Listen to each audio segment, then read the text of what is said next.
Hey,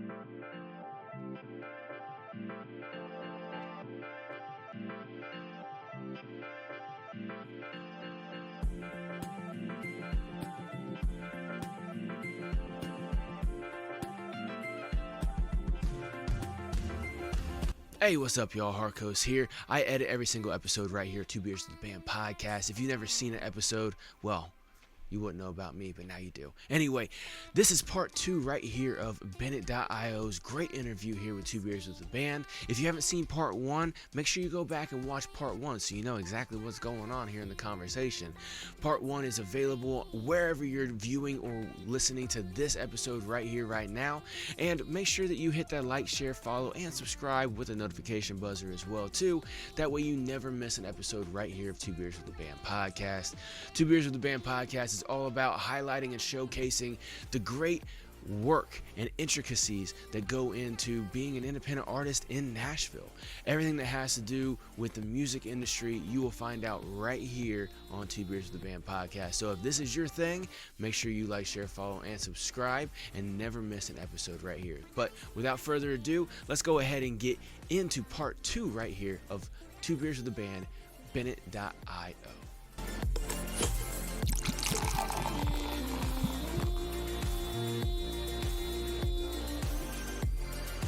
All right, gang, we're getting into the next beer here. So another one from Glutenberg. This is a red that is 5% ABV, 16 ounce, millet and buckwheat beer, gluten-free, crafted brewery.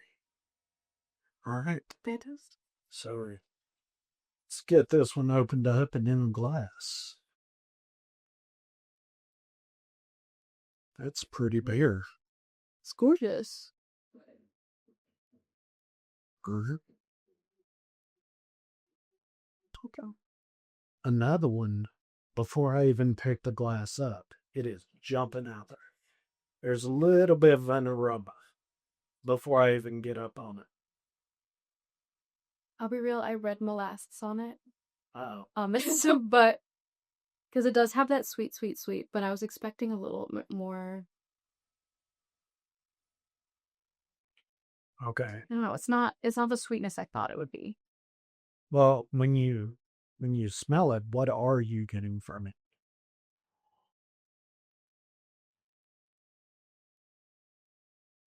Let's see.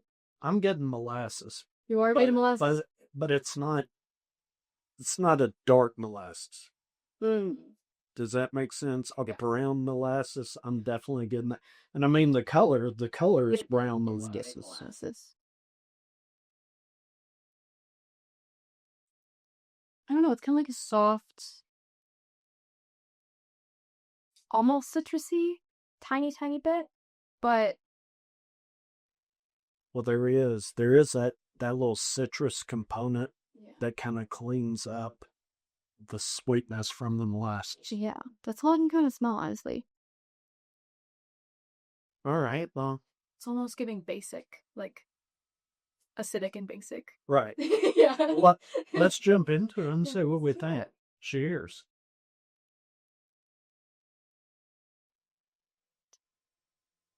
Ooh. It tastes like apple juice, honestly. Some kind of juice. The citrus is a lot more forward than I thought. Yeah. The molasses is there, but it's not nearly as strong on the palate as it is in the aroma. Yeah. But the citrus component is a little more forward. Yeah. And kind of cleans up the sweet from the molasses. Yeah. So it's not... And it's kind of a light medium body. And it doesn't really hang around. It just kind of presents and then fades away. How would you compare it to like a non-gluten-free red beer? Because I've never had one.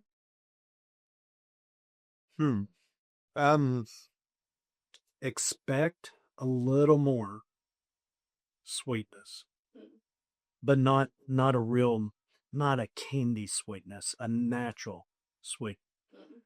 Um,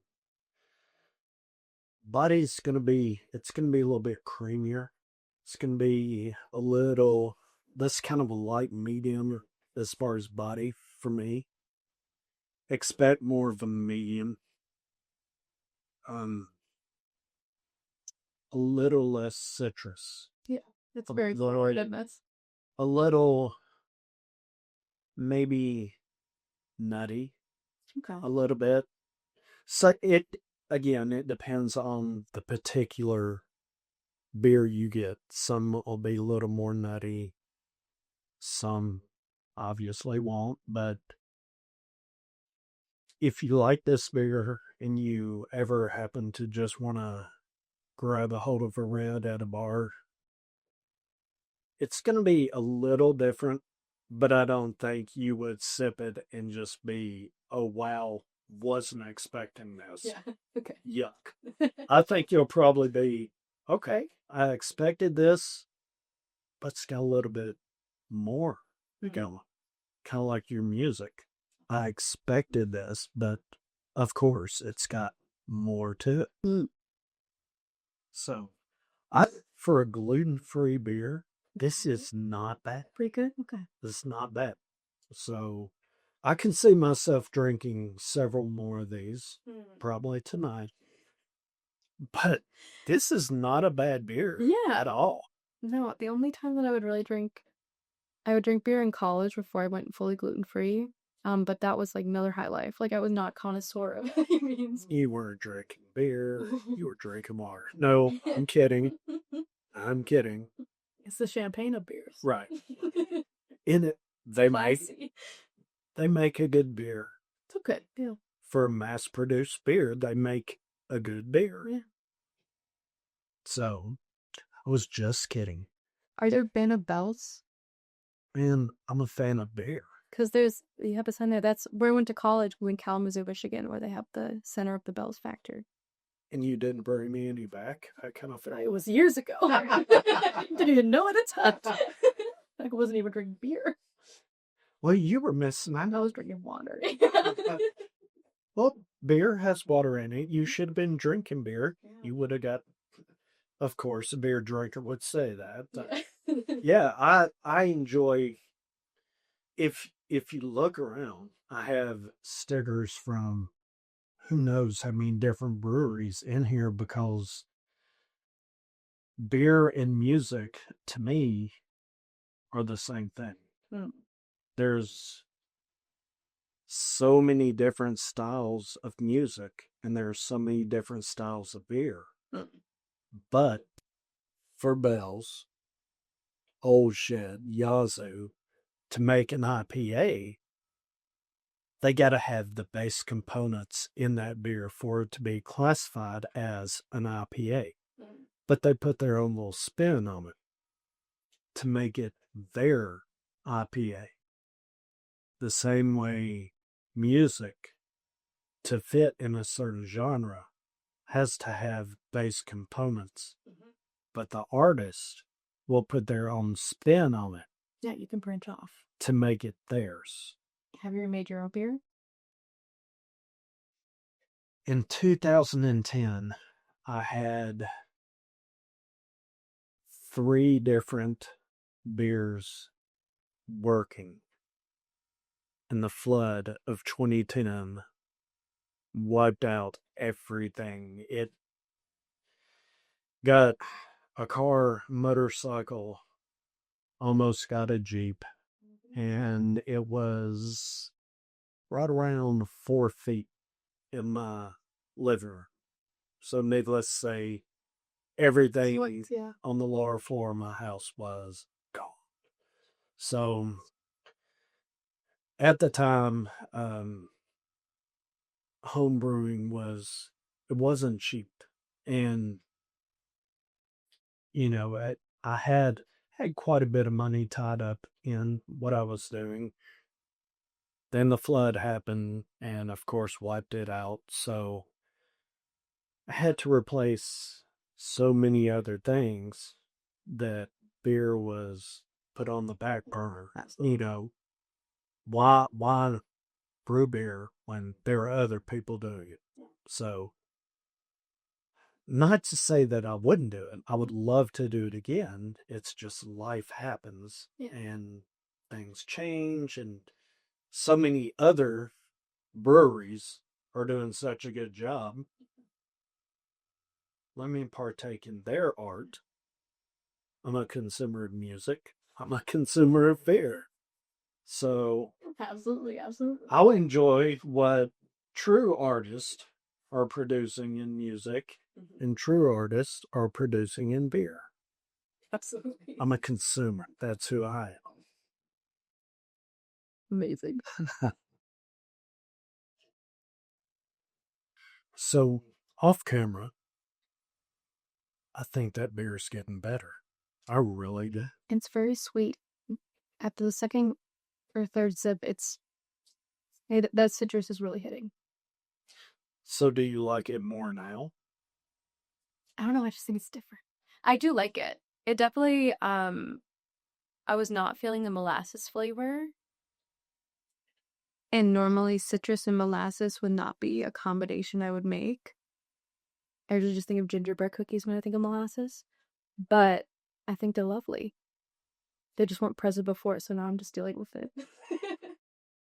I think it's good. Well, it's like your music. It's mixing so many different things that you don't think would work Yeah. until you put it together and make it your own. And then all of a sudden, I like this. Yeah.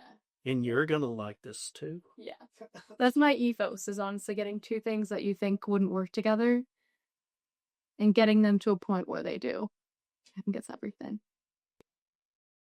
So again, it's part of the game for you. It's a game. Yeah. I love it. I love it. And off camera, we were talking about writer's block. Yeah. Or so before I get too deep into it, what do you have going? And you said you were in a slump. Yeah. And you're now out of the slump. Yeah. So tell all your fans out there about the slump and how you individually Got out of it. Yeah. Yeah. Basically, I just didn't have a lot of motivation for it. I definitely was living a little bit without the structure. Usually I like to work on, or at least have a couple hours in production mode or in my jaw a day. And I just kind of lost track of it, and it kind of builds up.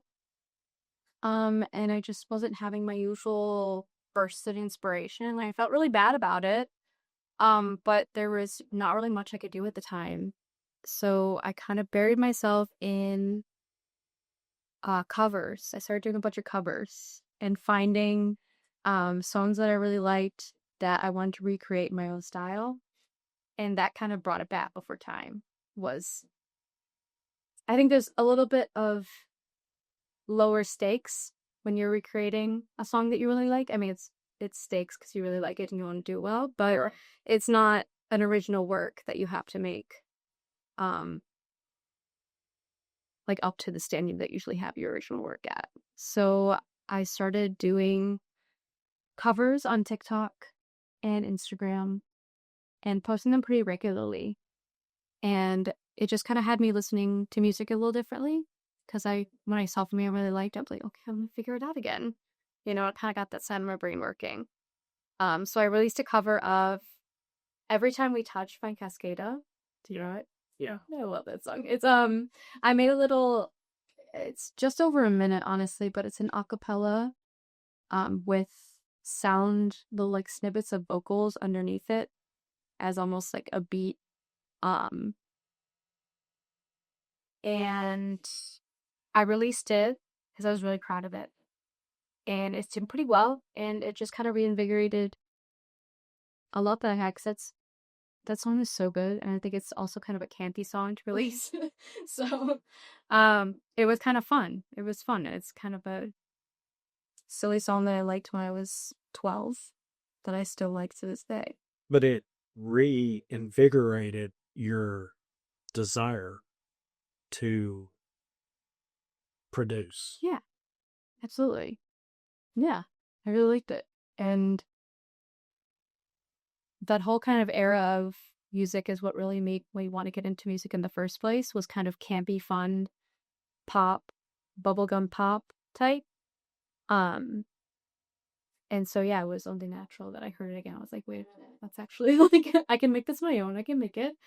And yeah, I made it my own way, which was putting a bunch of vocal beats underneath it, and adding a bunch of crazy hummies and things like that. Simply a little out of the box, but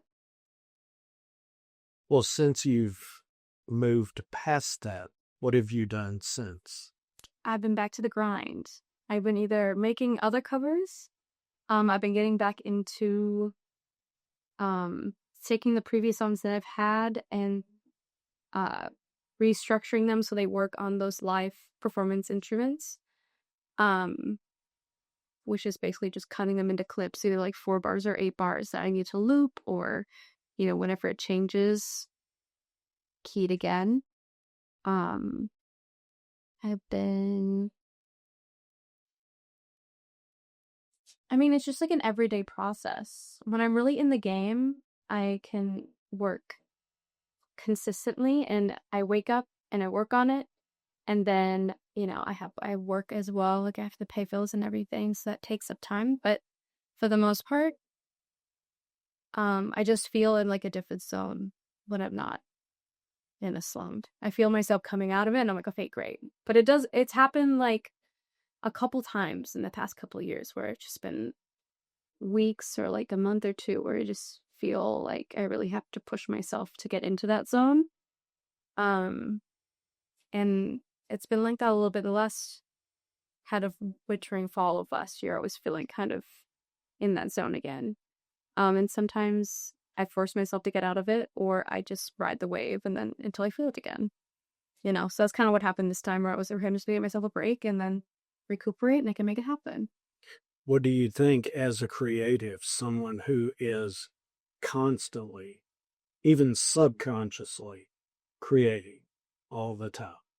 Do you think maybe the slump is kind of a burnout? Yeah. Yeah, I kind of see it as like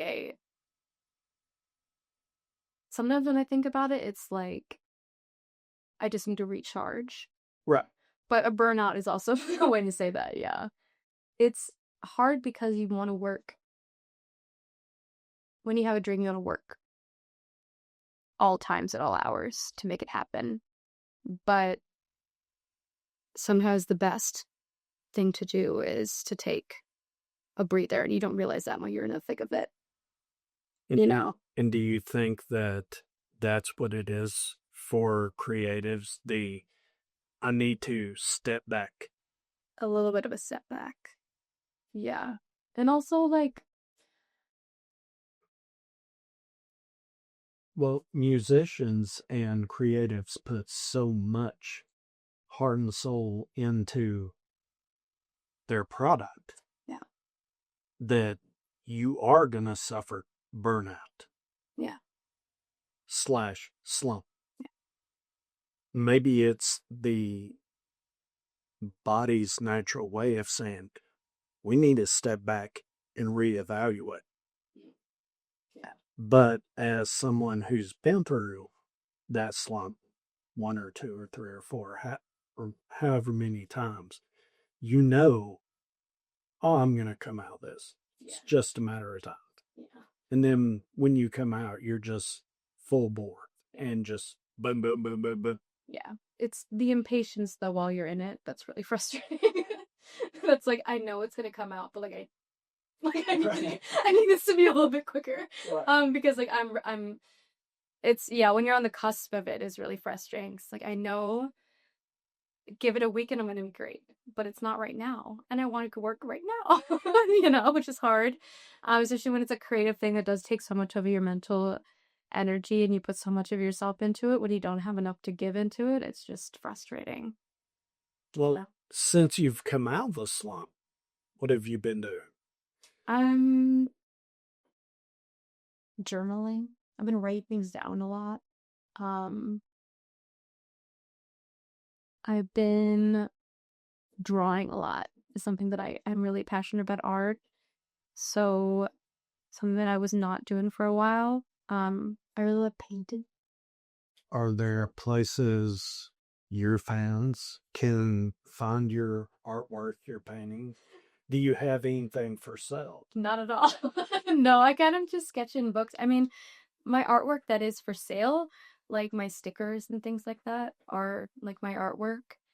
As well, I've been making a lot of, probably in the next couple weeks, you'll see I've been making a lot of hand-drawn animations and things for this latest release that I'm really proud of. So a lot of them will be, I guess, for sale, but I'm also considering building up my sticker collection. I have like 3 or 4 stickers that I have in stock, but I do want to like expand on that, as well as get into making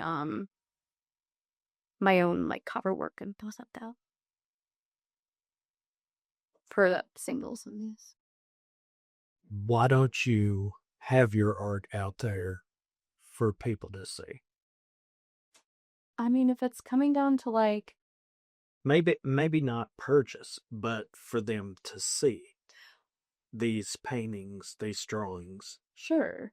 I mean, a lot of them usually just have to do with my projects and are centered around my little alien guy. Yeah. So I do make a lot of, honestly, sculpture. I have a ton of these little guys in my room, and I put them, I don't know if you saw, but on my table, and Yeah. lay a ton of them out. Yeah. Yeah. So I do put them out to see. But for the most part, I kind of hold back until it's like time, because for this next song, Velveteen, I got this bunny off of Amazon, and I cut the face out of it, and I put like air dry clay in it, and it basically has my little animated little face in this little bunny, so it looks like a little alien layer bunny costume. And I have that out for you go, and I think I'm doing like stop motion things with it, and making a bunch of things like that. You should do it. I'm gonna do it, yeah. You really should. Yeah, because it looks good. that sounds like a ton of fun. Yeah.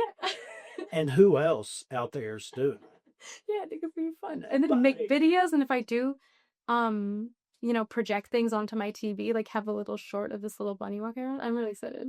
It's gonna be nice.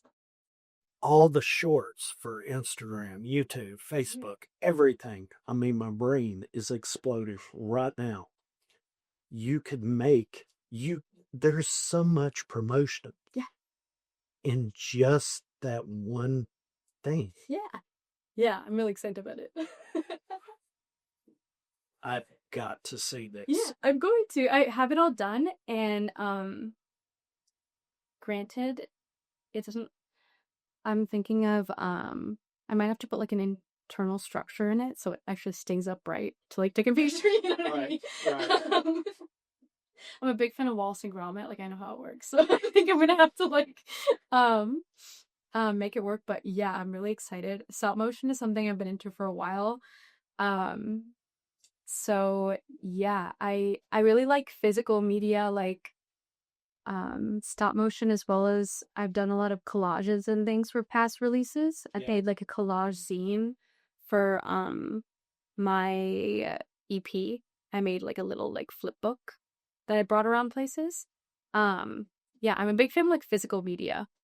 So it just comes down to like mass producing it and putting it out there, Have a thought. When you hit that slump in producing the sound part, why don't you focus try the physical media? to give your brain a break from the sound. Mm. And then you may find yourself. Yeah, because what I do now is everything all at once, and then I slump for a second, and then it's back up. So that's why you have the slump, because your brain is Yeah, yeah, yeah. That's fair. That's fair. Yeah. Well, sounds like you are a creative in more than one area. Yeah. How many other artists out there are creatives in more than one area, do you think? A good amount of them, but I have met like some people that I mean, I have a vision for when I'm listening to a song. I even have a vision for what I want the artwork to be and what I want to be everything around it. But I do understand that some people don't. I think I mean it's probably a hand select few that are also into that. I'm really into Bjork. Well, you you spoke of the vision of your song. So we're talking about your song having the physical media, um, other things around it. There are so many other artists out there that probably have great skill in other areas, but they don't promote it because maybe they feel music is my main focus. And these things over here that I do are just fun. Yeah. But people like me that can't draw, that don't have the vision, we would see that as another layer of creativity, which would make that artist a little bit deeper. Not just an entertainer, not just a producer, not just someone I pay money to go watch a set, maybe buy a t-shirt and then leave. What if I bought that t-shirt, was able to hand it to that artist, and they drew something on that shirt that it's not on any other t-shirt because no one else came up and said, would you sign this? Yeah. And you drew a little something on it. Well, now that shirt carries more meaning. That's very unique. Look, I do wanna. I had a thought for a little bit of making my little alien and then not having any hair on it, or like any like smile or anything, and then having like little like when I send out press for it to like other creators that I really like to like draw their little hair on and like a little face of them. So it's my little guy. I still might do that. I don't know. Yeah, I think it has legs for sure. Well, your signature is so unique. So if I come to a show, buy a t-shirt, and I want you to sign it, am I going to get the alien? You are, but I mean, we sometimes. Well, not necessarily that exact alien, but you have your own unique signature. Yeah. Because you have your own unique style of music. Yeah. I like. Thank you. Yeah. I like drawing little figures. When I was little, I think it might just be a family thing because both my brothers when we were little, um, they would draw their own comic books, and they would make them and like they would make several copies of their own comic books and then give one to my brother, one to me, one to my parents, and they'd okay, here you go. And also, my other brother was really into creation, so we're just like an artistic family. Looking back on it, but yeah, I would see my brother make a spreadsheet for his fake superhero, I think called like Beaver Man. And it would have all different expressions and all different things that you would like do it to death. And we would all have like issues of the same comic book over time. So that's something about him writing. Why not take a break from music and create your own comic book? Come on. I've got to figure that out. I would definitely be into it though. What about make not necessarily a comic book, but a comic strip to go along with each song? Put that on the TV in front of you, so as you're producing and playing the song, I get to sing. Yeah. So now you're entertaining two different aspects. Yeah. For the consumer. Visual and audible. Do you know that Mickey Mouse short thing putting in front of Disney movies where it's like a flip book? Yeah. Yeah, like something like that where it's like kind of slowly. Yeah. Yeah. Where you show the true art behind the production. Yeah. This is how it really happens. Yeah. Not just what we see on TV. I think that would be really good. And I think you as a creative, you could easily put that together. It's like, bam, done. Look at this. Who else is doing this? Yeah. Nobody. Right here. I like it. Yeah, I think you could do it. Yeah, I wanna get better at that's kind of my like yearly thing is I do want to get better at kind of animation and have that kind of visual aspect be a part of it because even if there is, just to switch it up, having a camera that's on my hands, every once in a while paying back to some other like pre-recorded something, but still keep it fresh, keep it interesting. Well, do you think that people who would like to do your style of music, what is the one thing that may hold them back from truly pursuing this is what I want to do? Because what you do is not easy. And there are probably so many people that are talented enough to, okay, I'll do it for this little house party. But I'm not going to really pursue it past that because I don't feel like I'm worthy of, or I just I don't have the security to go out there and do this full time or to get up on a big stage. Yeah. I mean,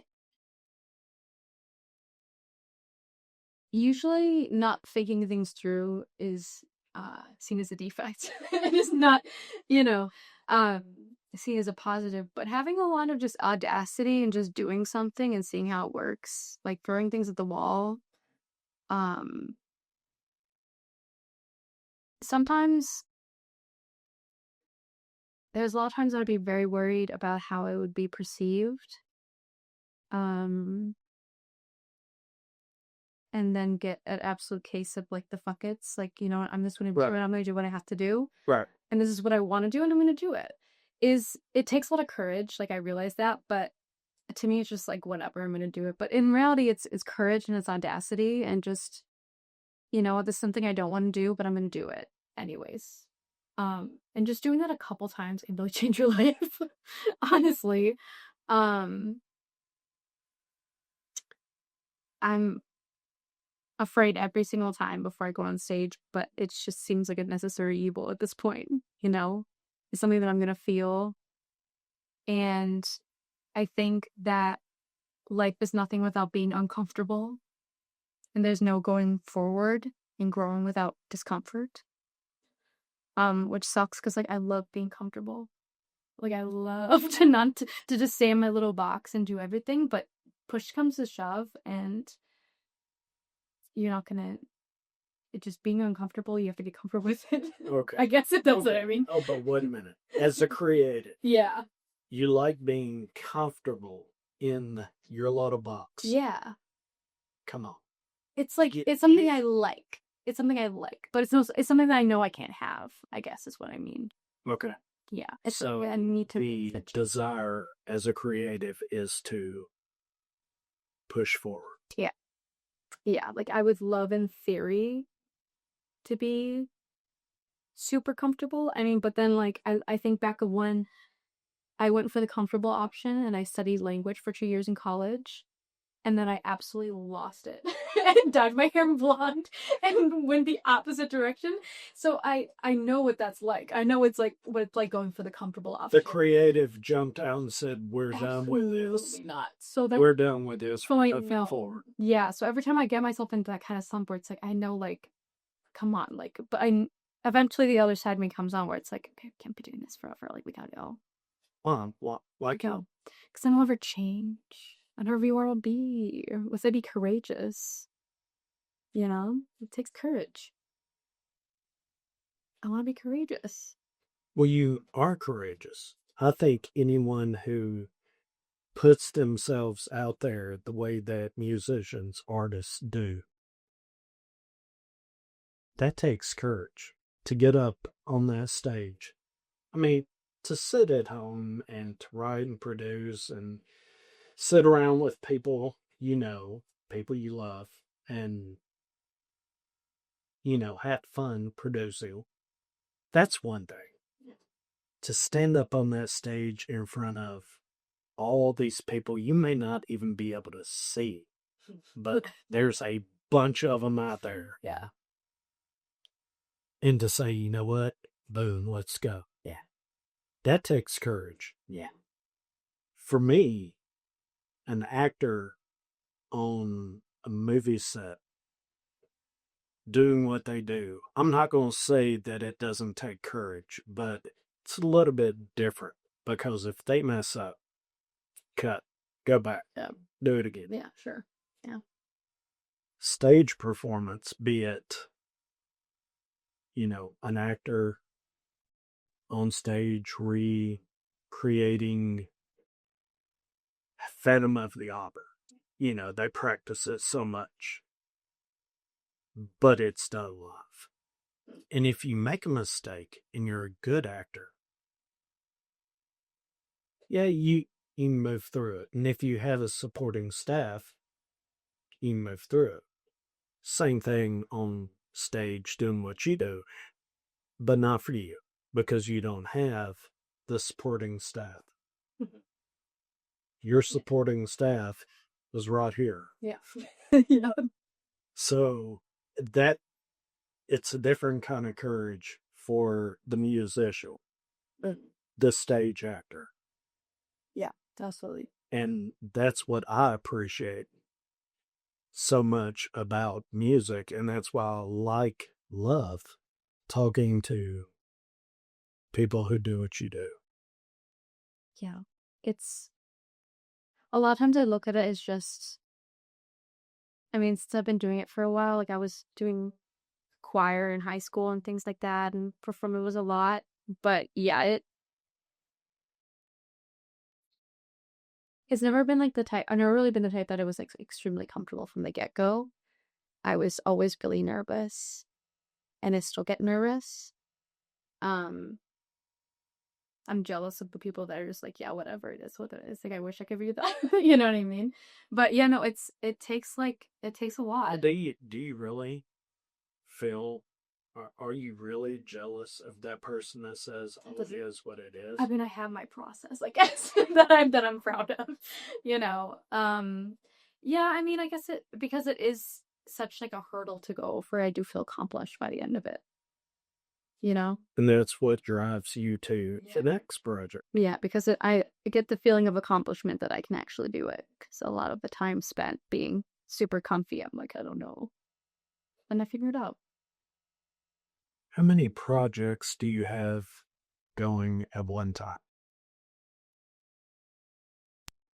Right now I have about 3. I usually have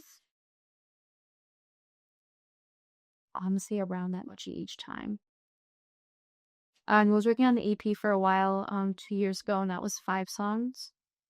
But I feel like there's the songs that I'm actually working on than like the 10 or so song seeds that I'm passively thinking about bringing out every once in a while. Like I have on lyric notes in my phone.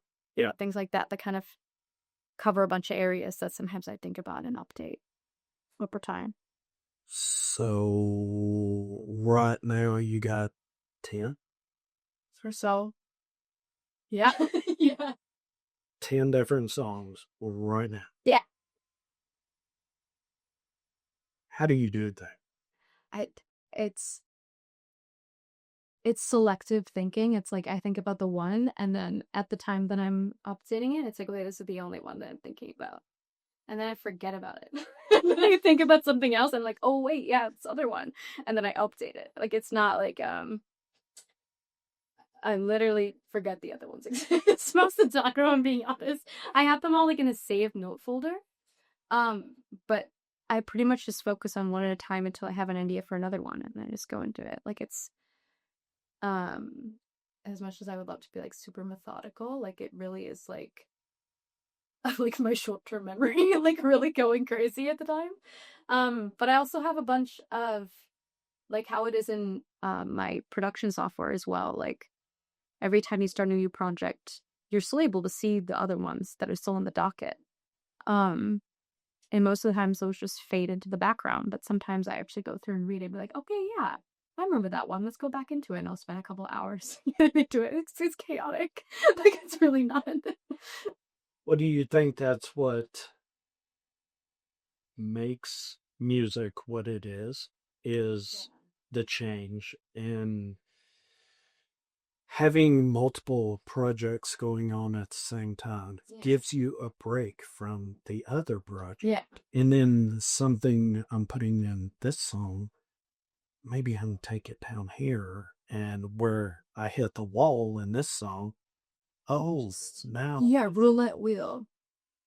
Yeah, what I like also about how I kind of produce the song first and then write the lyrics later, I kind of get the opportunity to add lyrics over a song that I've made that really reflect what I'm going through at the moment as well, or what I'm thinking about, or what I've, just so recently updated.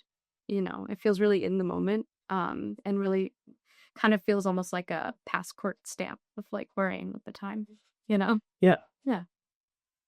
Yeah, it feels good to like look back on it because I think, some of the songs that I've made in the past, like, sometimes I feel the same and sometimes I feel different.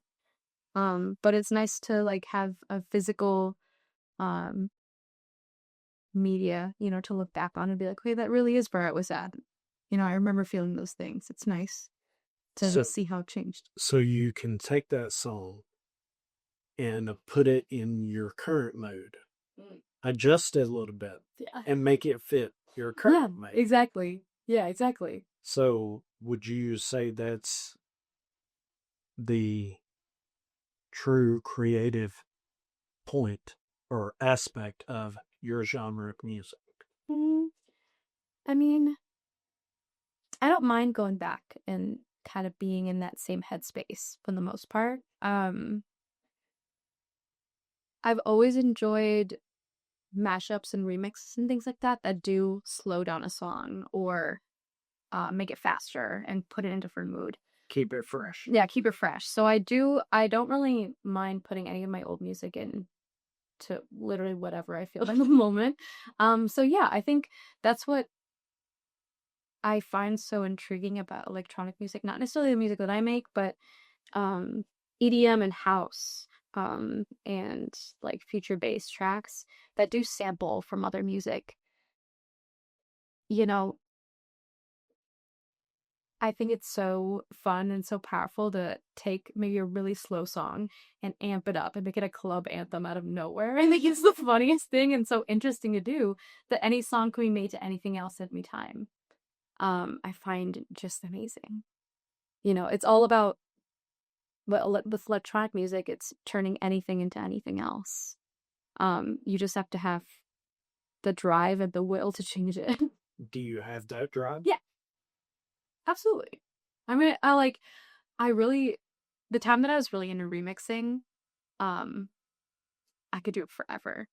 I have the drive at least to go out in terms of remixing and mashups, to go out to electronic shows and go out to techno and house venues and really feel that.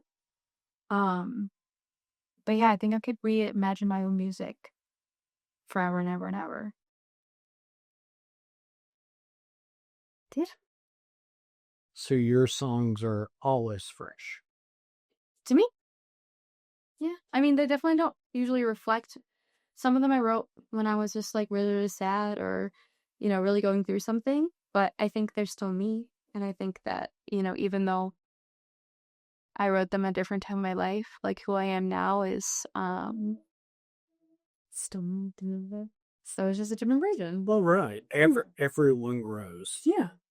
And every life constantly evolves. Mm.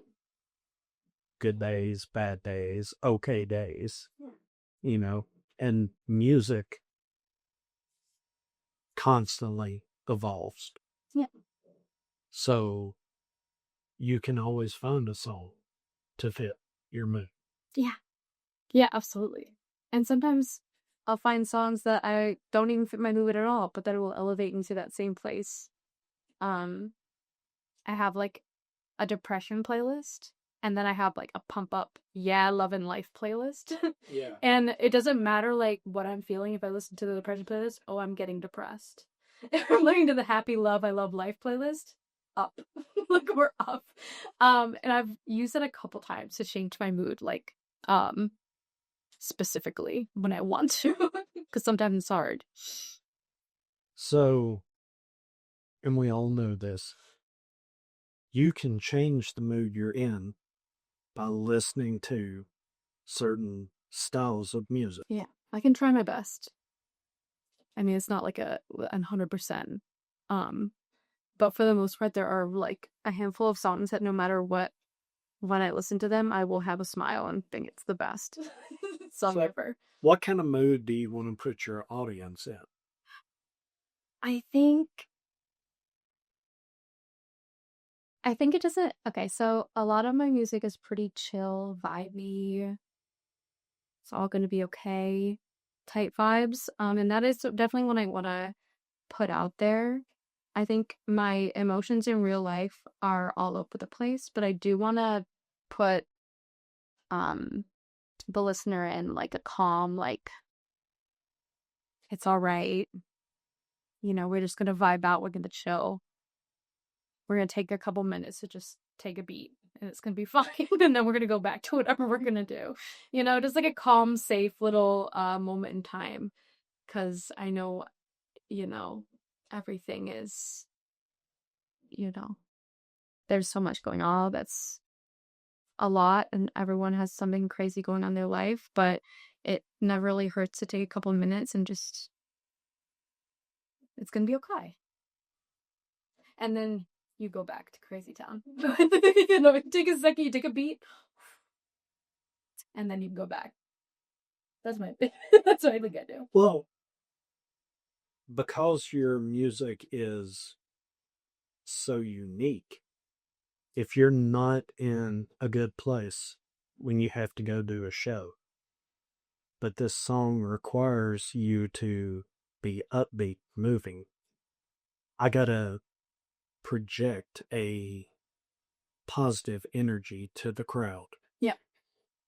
Is it easy for you to do because you've done it so many times, or each time you play a song? I guess it would be harder to kind of get in a contemplative, sad-ish type emotion when I am feeling upbeat. That's for the most part because I'm having fun doing what I do. I enjoy the innovation and the things that I can do with the hardware so much that usually getting to an upbeat place when I'm feeling like crap isn't usually the hardest thing. It's more so when I'm feeling great and then I have to play a sad song and I'm like, okay, like I'm just gonna have to like shut my face off for a second and really kind of get in the zone, because usually I'm pretty upbeat and like So yeah, for the most part,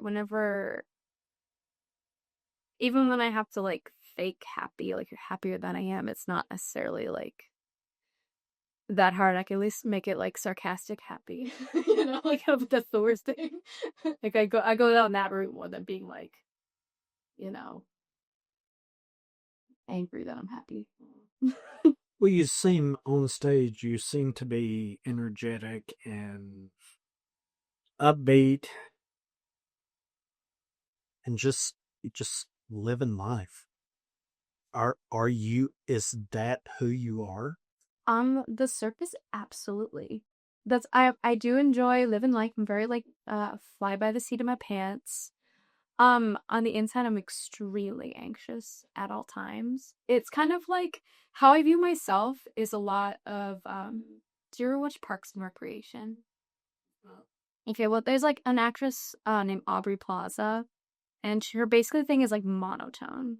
She speaks very monotone. She's very dry humor. Um, and in my head, that's how I sound. I'm speaking at a monotone, and my face is slumped, right? But then I watch footage back. Like, I actually think about realistically how I talk to people, and it's animated. I'm talking with my hands, but how I think I approach people is like the exact opposite. Um, so, um, I think there is a little bit of a disconnect, and it took me a while to kind of realize that because there were times that I would say something that was meant to be like mean or serious, and it didn't come off that way, and I was like, what the hell?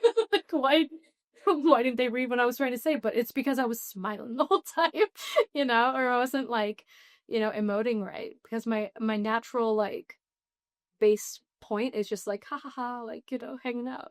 So so yeah, there is a little bit of a disconnect, and I also like, I think because I overthink a lot of things, um how I guess if I thought about it, my music would come out and be contemplative and like emo and very like, you know, uh not positive, but it comes out very positive and like good shit, a lot things like that. So I definitely like I've accepted that for sure, because I mean I think it's just an issue of not really knowing myself and not knowing how I come off to people, I guess. Well, are you an introvert? I'm an extrovert. Really? Yeah, for sure. Okay. Yeah. Okay. That was a quick response. Normally, when I ask that question, there's a slight hesitation and there's I'm this, but you just pop. I do enjoy my alone time, but I remember living like in Boston, or even it happens to me here, where I stay in the house for a few days and I feel like I just need to like go out and like see people. Like I really do. I enjoy even like being seen. Like I remember living in a walkable city and walking around and just being like energetic from it. Just seeing people and witnessing the outside world. I love talking to people. I do get burnt out on it. Like I think anyone would, but for the most part, like I'm not particularly introverted. Um, I guess if I got into it, I'd be like an extroverted introvert, but I don't think that's like a real thing. So like, I think a combination of the both, if that's a thing. It can be, because some people say, if you meet me on the street and speak to me, I'm gonna shy away. But you put me on stage and put the lights in my face, everyone in the room is going to be looking at me. I'm going to make sure of. And then they walk off stage, and I don't want to speak to anybody, and they say I can be an extrovert when I need to be, but, and there's always a but you're boom, this is who I am.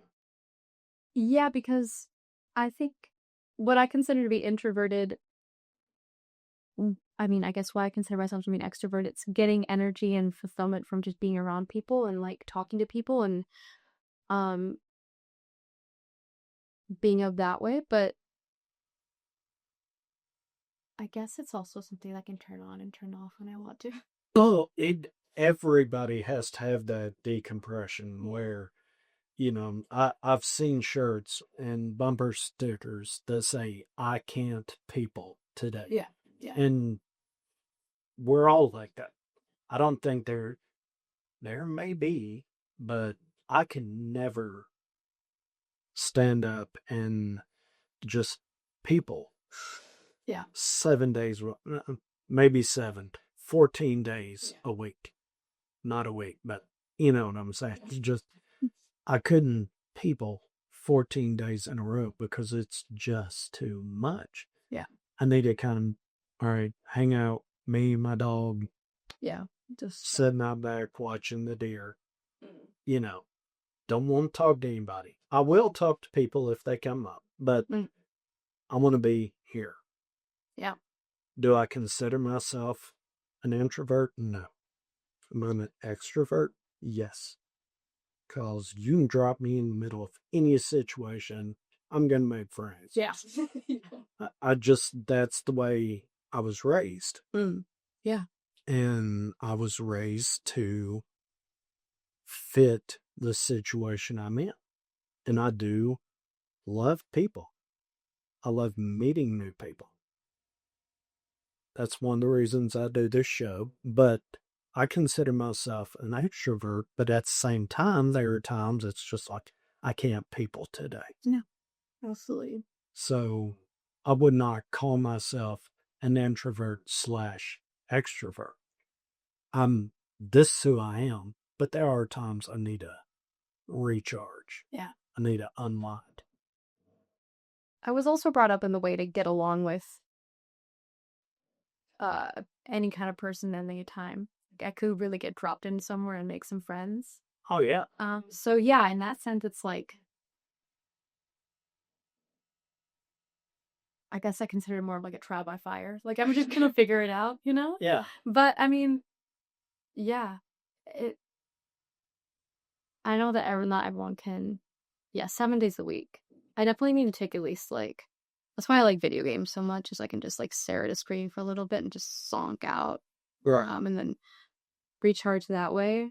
But yeah, I do find that if it's been hours and hours and I haven't talked to anybody, it feels like my brain is just goop. I need to just talk to people.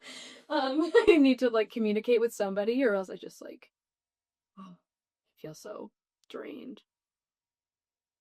I can see that. And I'm the same way. If it's bad weather and I'm off work for a couple of days, which is rare, but it's bad weather, I'm off work, hang out in the house with a dog for a couple of days. What kind of dog to go? I have a deer head chihuahua. Yes. The love of my life. What's your chihuahua's name? Mocha. How big? It's not that. She's about, what's up? 8.5, 9 pounds. She sounds lovely. Love her to death. Love of allies. Fabulous. But after 2 days in the house of me and just her, yeah.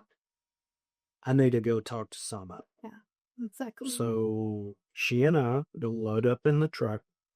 We're going to go somewhere and do something. Yeah. Go to the hardware store, put her in the buggy, ride out and down the halls, talk to people. Yeah. Something. It's interaction.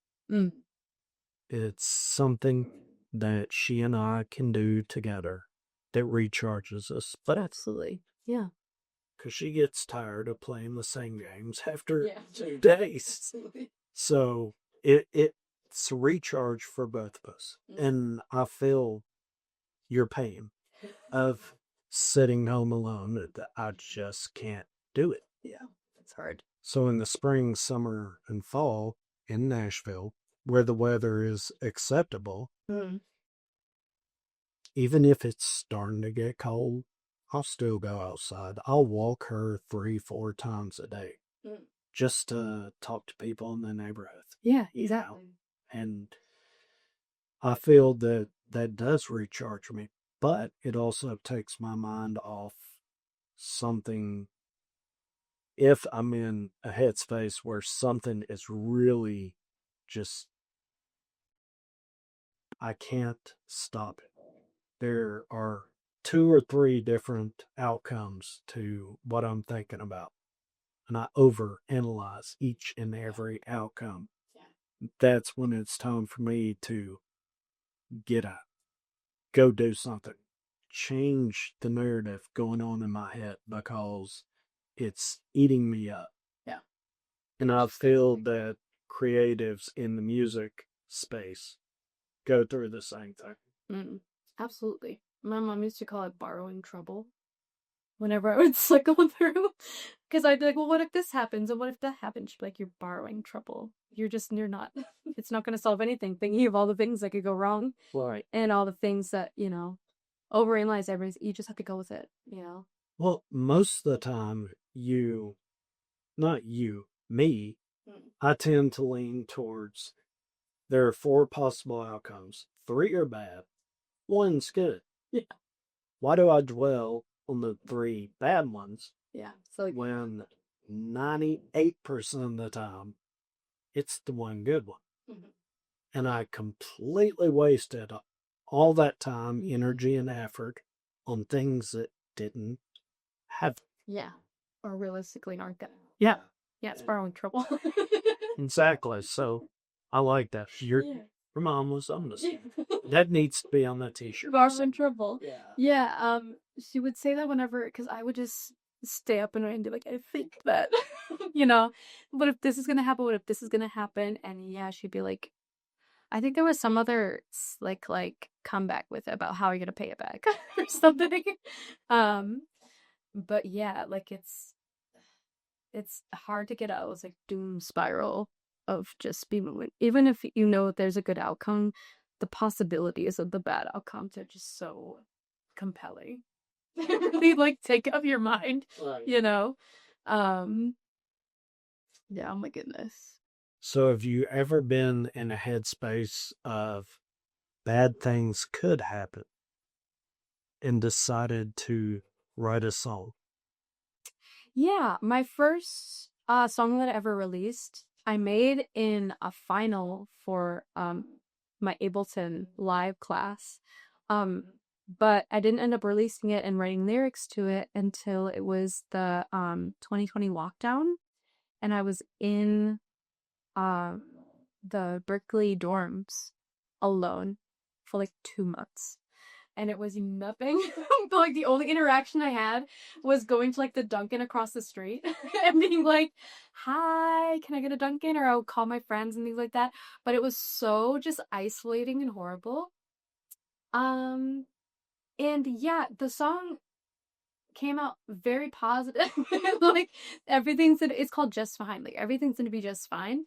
But at the time I was feeling like the dumps. Like for real, like, who knows when I'm even going to be able to go back to school in real capacity, when I'm going to see my family. I couldn't originally go home because, my brother is immunocompromised and I have a bunch of people in my family that are really elderly.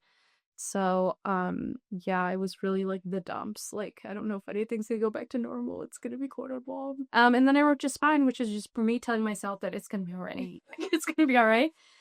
Which I didn't really expect out of that, like, kind of hard of a situation, to come out with a really like positive kind of upbeat moment. But that's what came out of it, and that's what I think, like a song I'm just bringing up right now. Like I've been in the dumps and it's like ha ha ha, like really upbeat and everything. So I guess that's just what happens whenever I'm in the dumps. Well, you should know at this point when you're in the dumps, you will come out of it, or the slump, the dump, whatever you want to call it. Yeah. So to get that in the dumps song, when you're in the slump, you kind of drill down on it and say,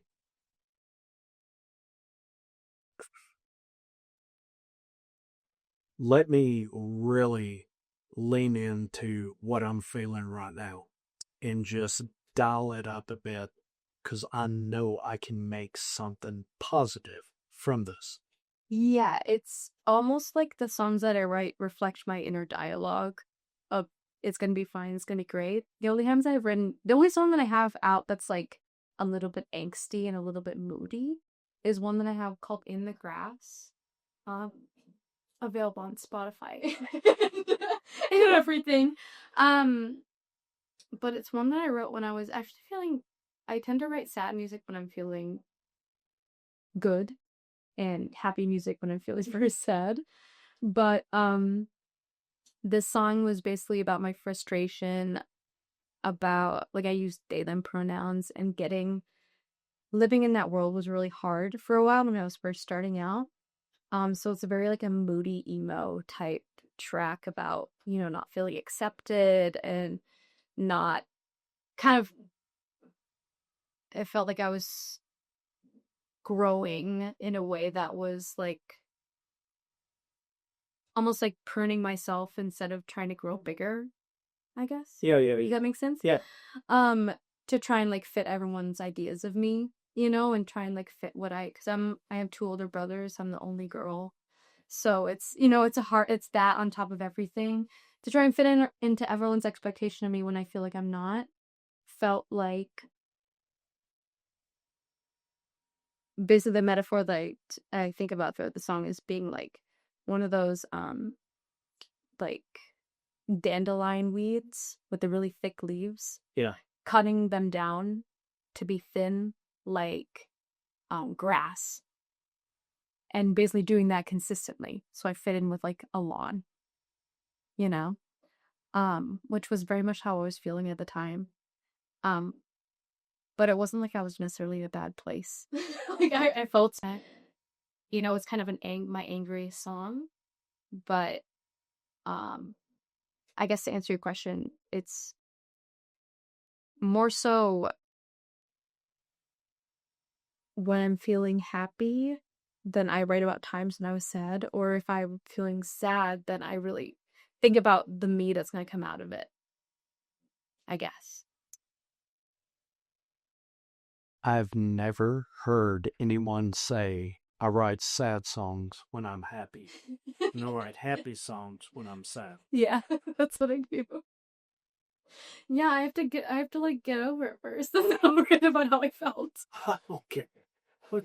Well, no, it's a whole new spin. I guess I've never heard anyone talk about it either, but that's just how I operate. What? Hey, I mean, you gotta do what you gotta do, right? And you gotta express yourself in one way or the other. Yeah. And as a creative, you've already found that vein in which to express yourself. Yeah. With your art, your music, everything. You've already been able to hone in onto those different expressions of yourself. And that's very unique. And the fact that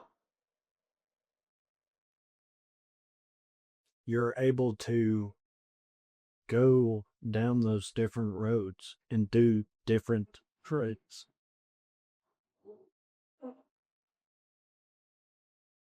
I find very unique.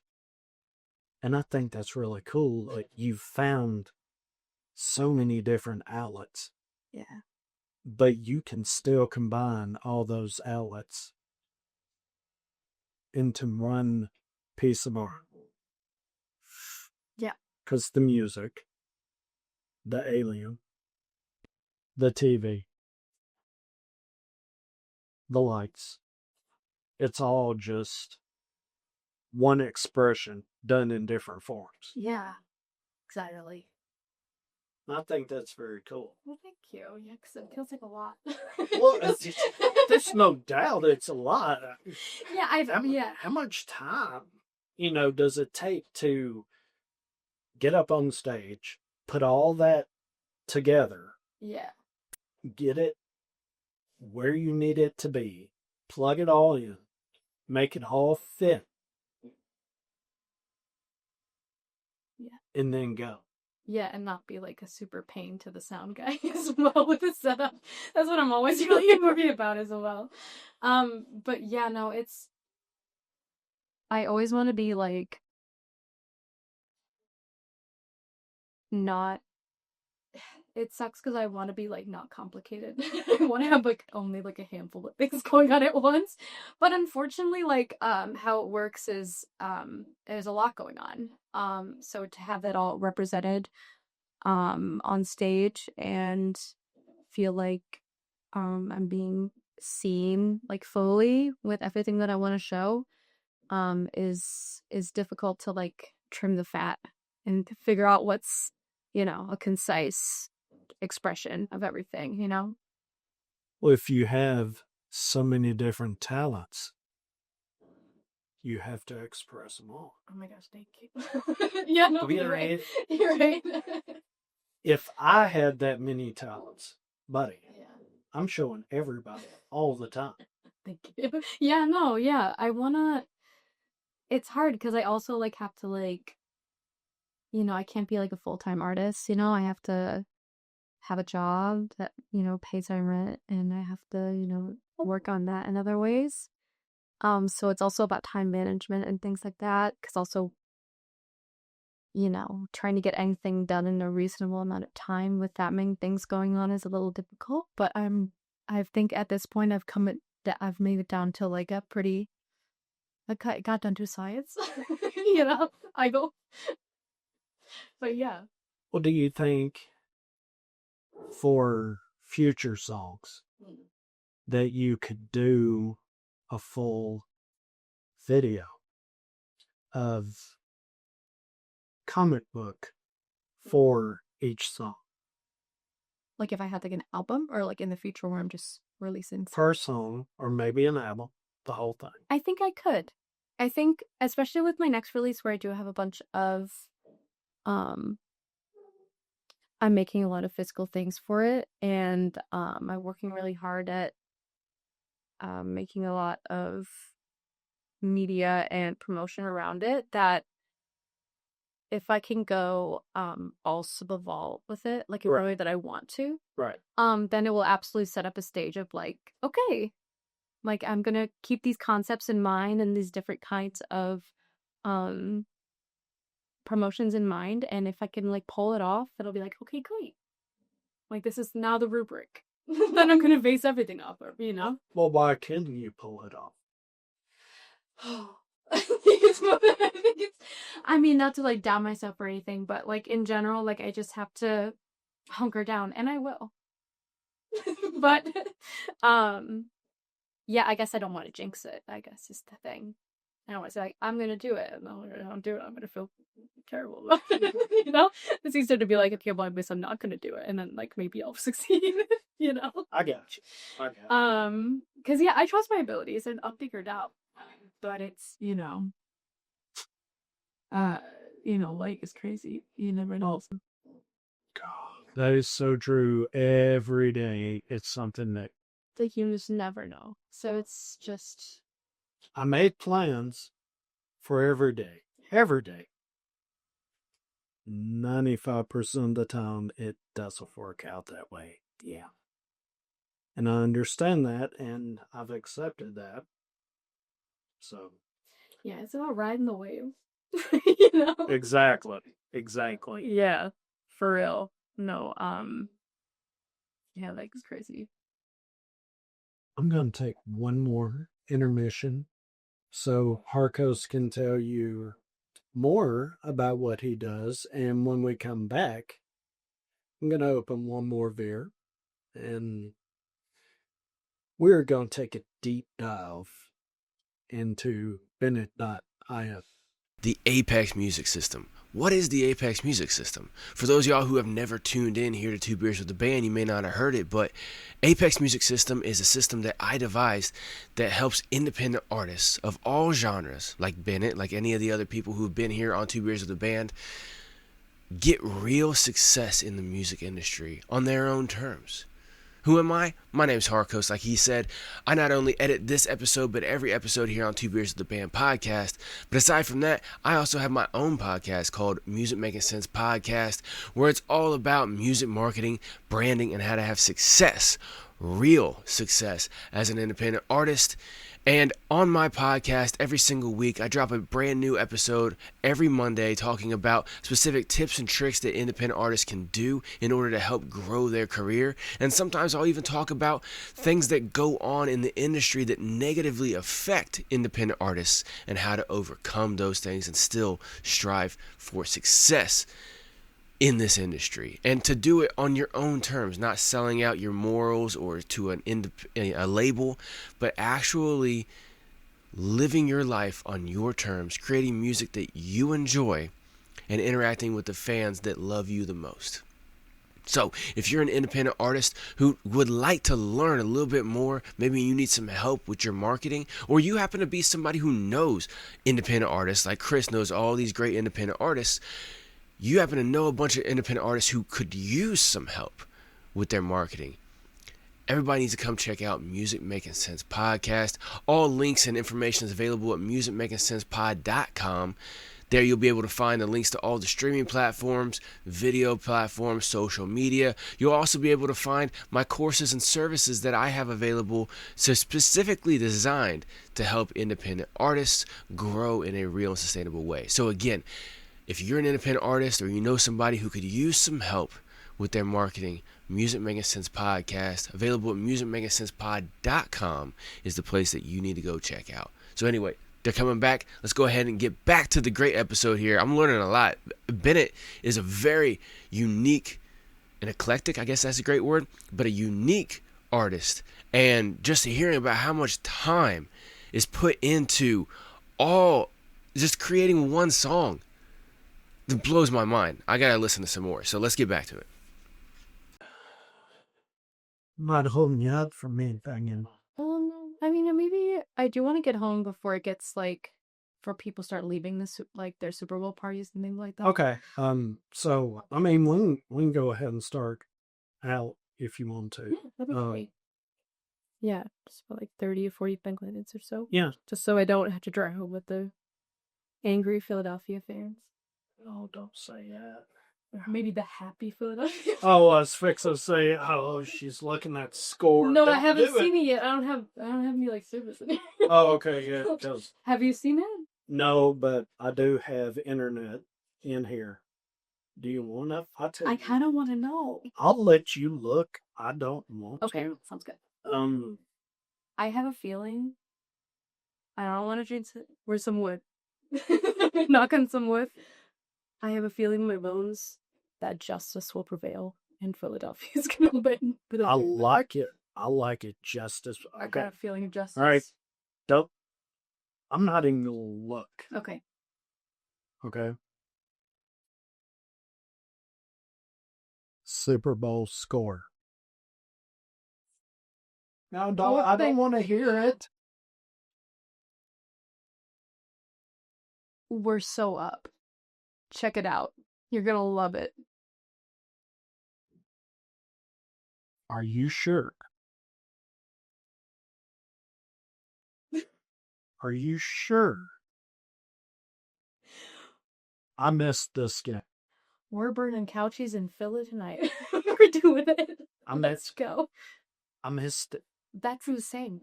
That's wild. That's so much. The margin that I thought was going to exist, not that. That's 34 points. I'm going to have to watch this entire... Yep. Okay. Yeah. Wow.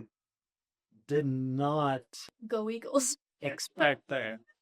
No, I was expecting it to not neck and neck. Because sometimes, you look at it halfway through and it's just kind of really a whole lot of nothing. That. I mean, do you want one more? I got another one. It's up to you. I want to sip on it. I'm going to sip on it. Can I take it with me, though? If I want to You are more than welcome to. Because I do like this one a lot. I do enjoy it. I'll tell you what, then, since you enjoy it, why don't you take that one, too?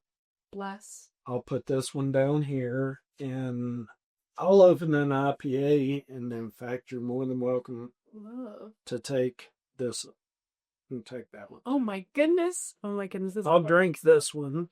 Amazing. Thank you so much. You're welcome. Oh my goodness. I'm glad you said. I was happy for the real Magneto. I am in such shock. Because, yeah, no, you're in the position that it was fixed. Fixed. Okay. I did agree. I did agree, though. I did think that was... Because I wouldn't have been surprised the doom that would have filled my body if we had checked and it was the opposite. I would have been like, come on. But the underdog? Obviously, whooping. Cheers. Cheers to Philadelphia. Hell yeah. Damn. My brother... My brain just went splat. I had some good questions, but that score right there just completely shot. My brother went to Eastern Michigan University, and their thing is an eagle, and it's an E. And I have a hat from there. And recently I went to like an Aldi, and the lady was like, "Oh, you're an Eagles fan?" I said, "Yes." And she said, "Oh my god, I love the Eagles." Someone talked about like the Philadelphia Eagles for like 10 minutes. Not the same Eagles. But I was like, "Yes, I love the Eagles." Yeah, like those Eagles too. Yeah, they're great. She was like, "I used to live in Philadelphia." I was like, "No way." Tell me about it.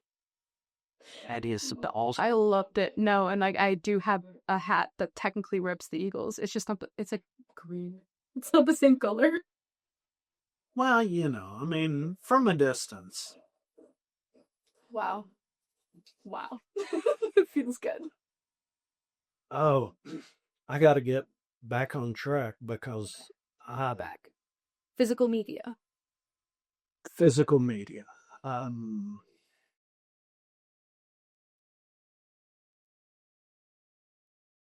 Physical media.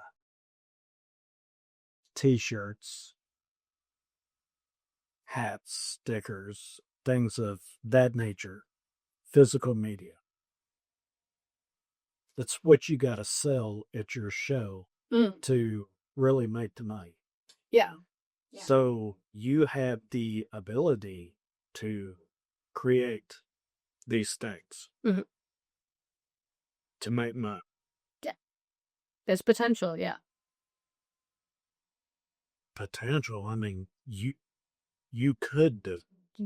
Yeah, it just comes from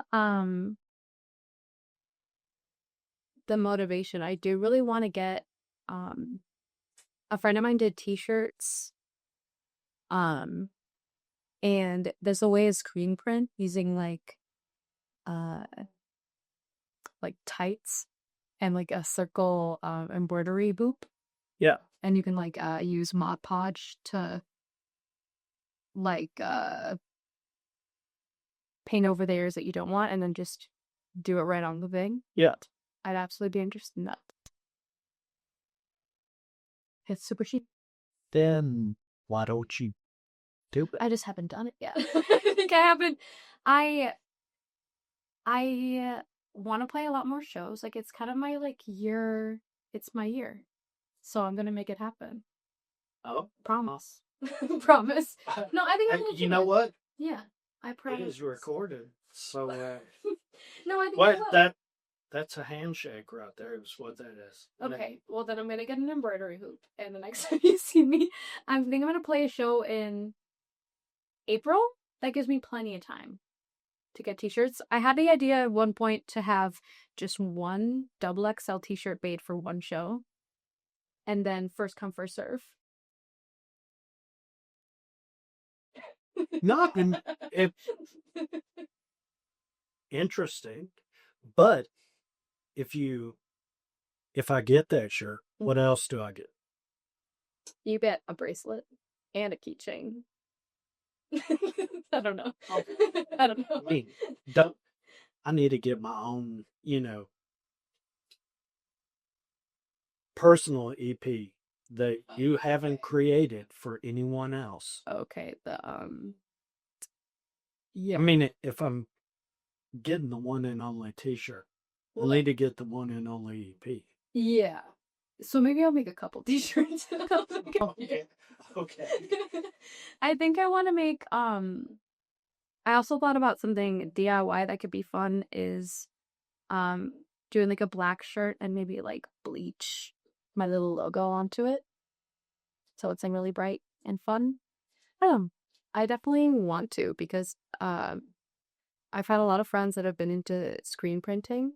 My photographer that has taken a lot of my cover photos, Emily Chiveri, who is absolutely lovely, was screen printing for a long time, and she's so knowledgeable and amazing.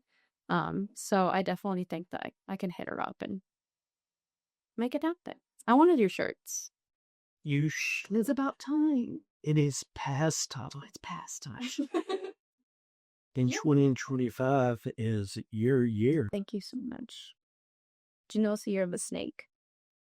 No, I did not. What year were you born? Do you know your like shining zodiac year? No, I do not. I only know mine. But that's okay. You should look into it. It's good to know about yourself. I know about myself quite a bit. I've lived with myself a long time. Do you know It's very hard to do, but I've done it. Word. I don't know how I got on the topic in the first place. Well, we were talking about swag. Swag. And Yeah. you've... Oh, it's my year. Yeah. Right. The year of the snake. And you're obviously very creative outside of the music. So why not create the posters? I need something to fill my new space. Yeah.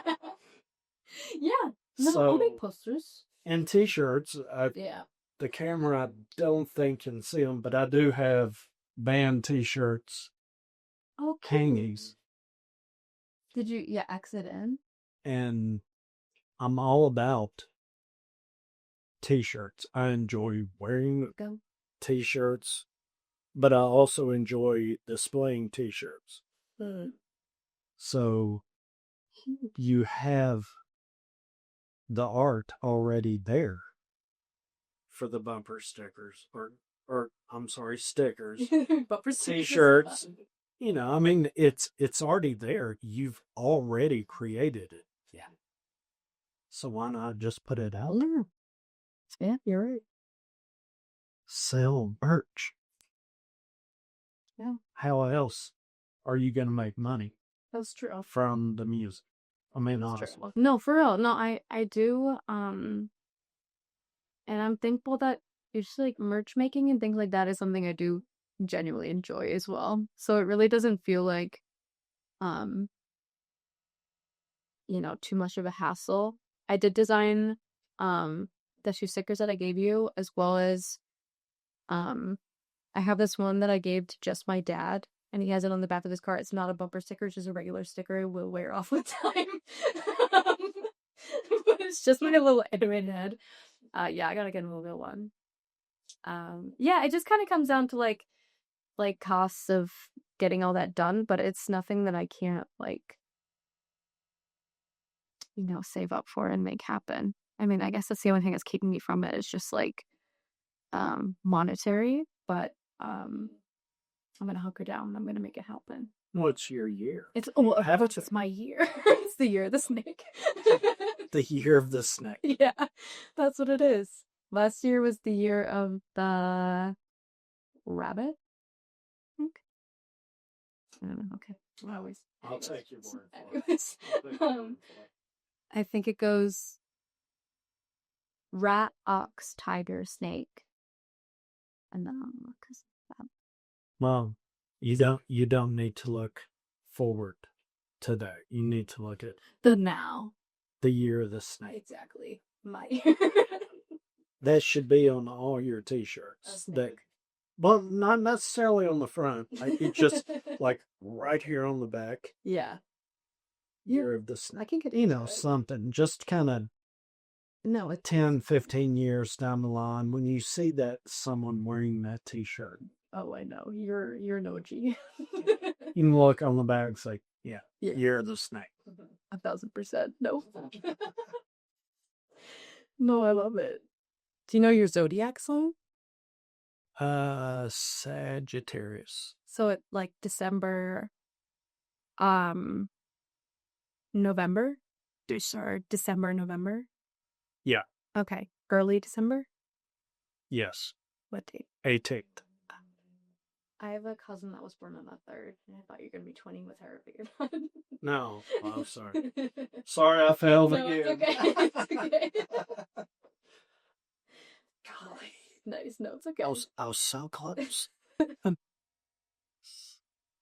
Where do you see yourself in 5 years with your music, your art, Hopefully. all of it? Okay, so hopefully I am like I'm able to be dependent on music like financially, like I'm like making it work, I'm doing the thing, I'm either making content or through merchandise or just through some kind of avenue I'm able to just full time it. I hope to be in the space where I can kind of have like right now I'm doing a lot of singles and things like that, and I do love doing singles and releasing singles, but I would love to have the time and the energy to really make like a concept album or something like that. I think that would be so fun. Because I just don't feel like I have like the time and the energy to make that happen. And also like for right now, I'm good with singles. I'm good with that or not. I think in the future, I just want to be able to put my whole self into something for days on end. And also feel like creatively fulfilled in a sense. Like I just want to kind of be able to be go go go go go with everything music wise, because I feel like right now it's go go go, work, tired from work, sleep, go, no, it's back to work. Yeah. I want to be able to just kind of get in the zone and stay in the zone, as well as maybe not have roommates, perhaps. Love my roommates to that, love you, but like I don't know, maybe live alone. Maybe have a chihuahua. Like I've always wanted one. I'm gonna be real. I've got one. You don't feel like Fantastic. Yeah. No, like I grew up with cats and like I love cats, but I feel like if I get a cat right at the jump, then I'm never gonna get a dog. Like I want to be able to like experience like having a dog at least once, and I want it to be a chihuahua. So. You really should. My introduction to small dogs, because I grew up out in the country with big dogs. Yeah. My introduction to small dogs was an applehead chihuahua. Okay, yeah. And Tiny. the first time I saw this little guy, I was like, me and you, we're not cool. Mm-hmm. You just look like an ankle biter and, Yeah. But whatever. Get out of my way, man. Yeah. This little dude was the coolest dog I've ever been around. Just laid back, wanted to have a little fun, knew when I didn't want him around, so he'd go hang out over there watching me.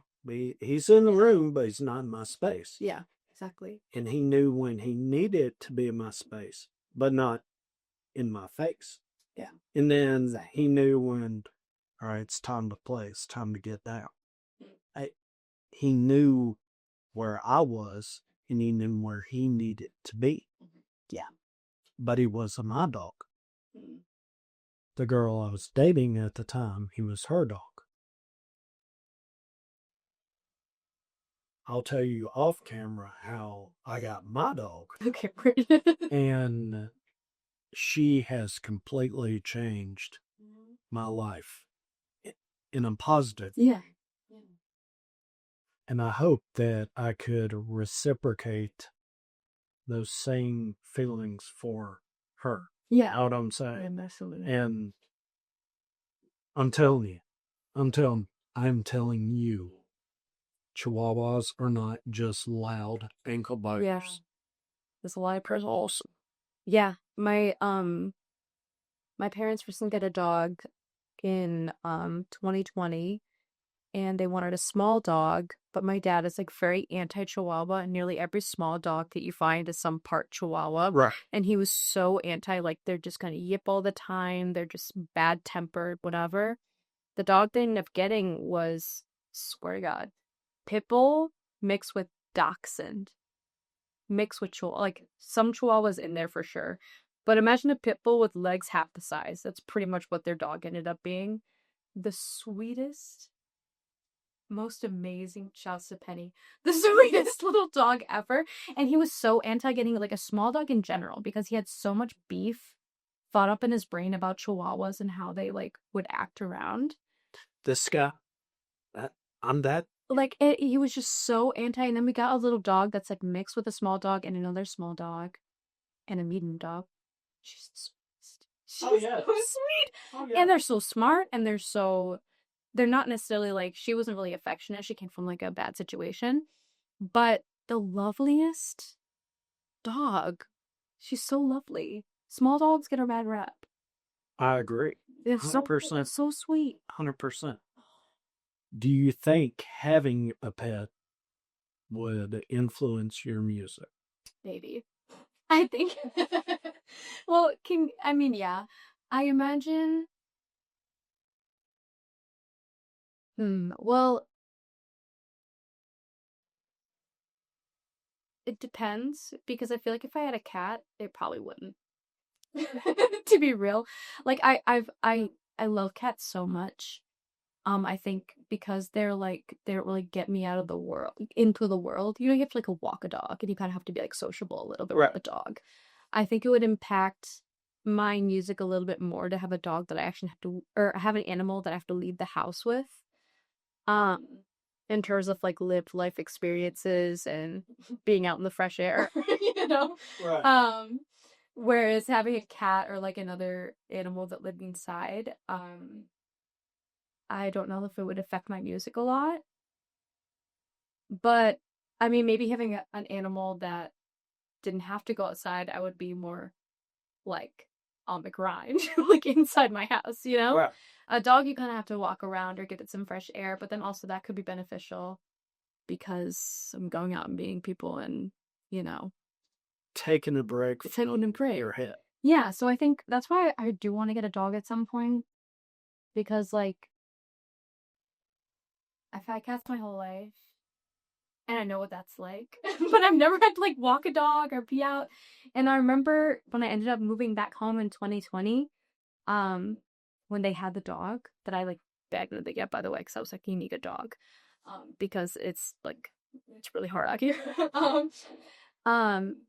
Going out for walks with her like was such like a gape. Like I can't even imagine how quarantine would have been without her little self taking us out into the fresh air. You know, like, there's something about a dog that kind of makes you leave the house, and also people want to talk to you when you have a dog, which I think is yeah, right? So like you're not walking your, like, granted, I'm sure if you walked a cat outside, people would want to talk to you about it, but you're not doing that, you know? Or maybe they wouldn't.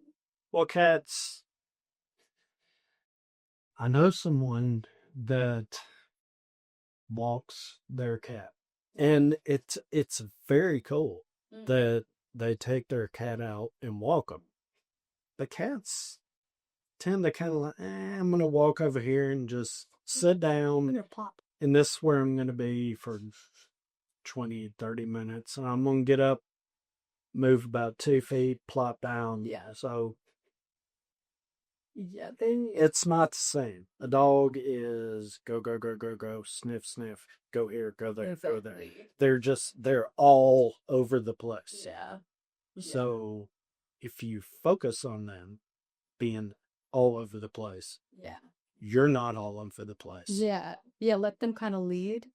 Whereas cats kind of make you bend to their will a little bit, because they want to sit, and they want to sit for a while. Yeah. And you're going to have to deal with that. Yeah. In the sun. Yeah. And leafy deep And Indian. bask. Yeah. Goes, I'm here. Go away. Yeah. Actually, you're bothering me. Yeah. Let's go away. Yeah. Cats are so fun. It's so cute. I love the cats that will just like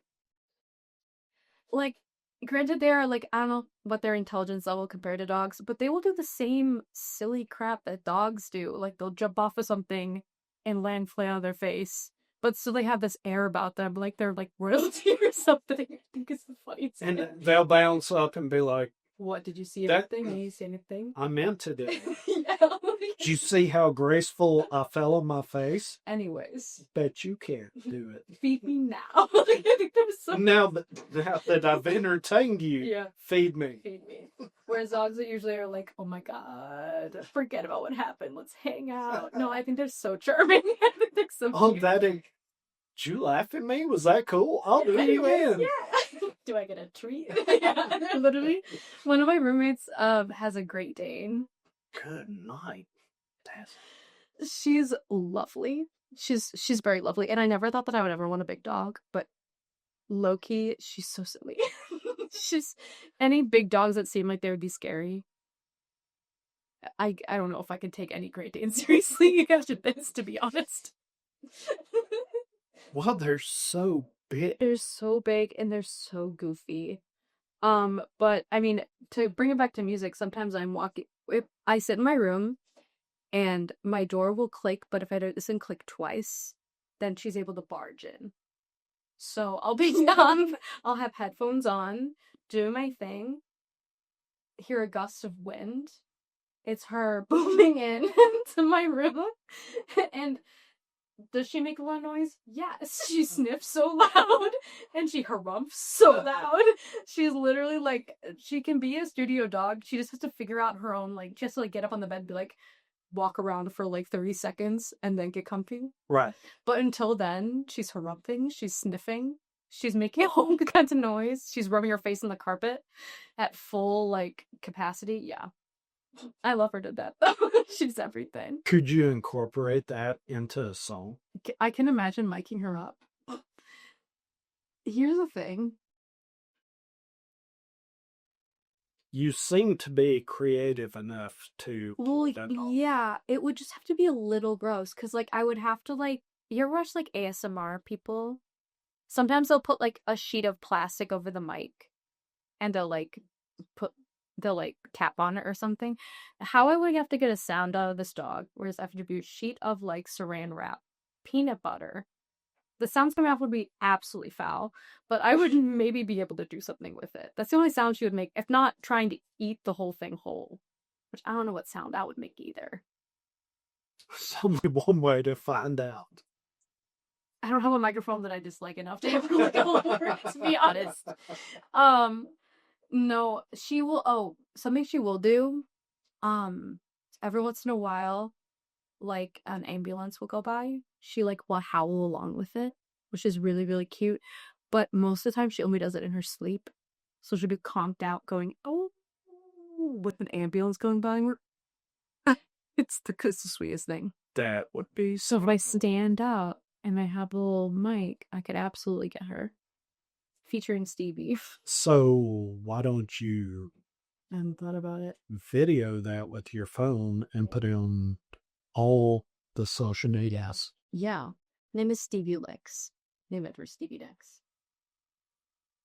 Do you want that? And then I do. I really do.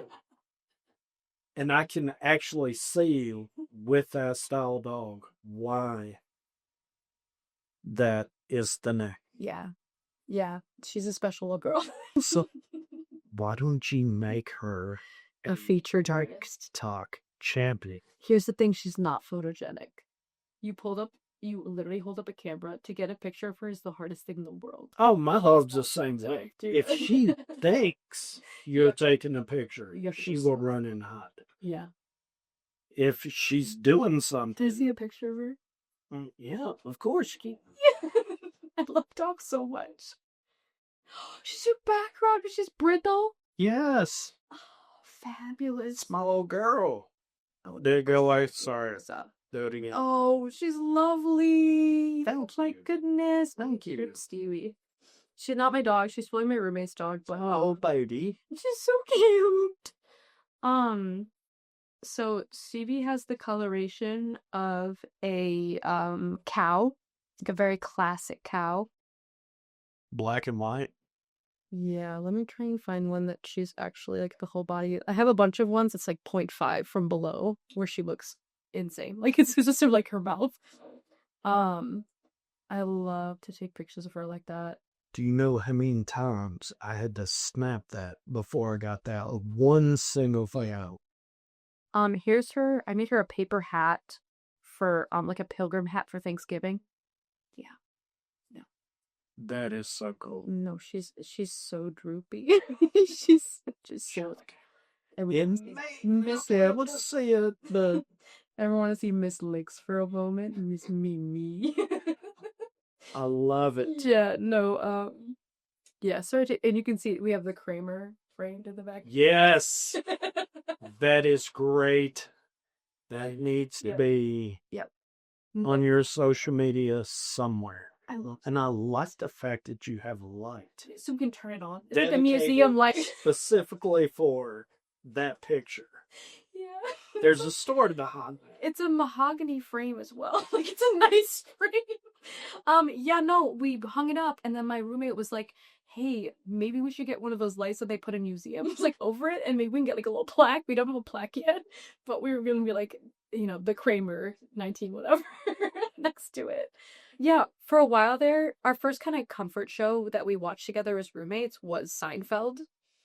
Because one of my roommates was like, has watched it about 1 billion times, has been like, hey guys, I think we'll just like put it on the TV.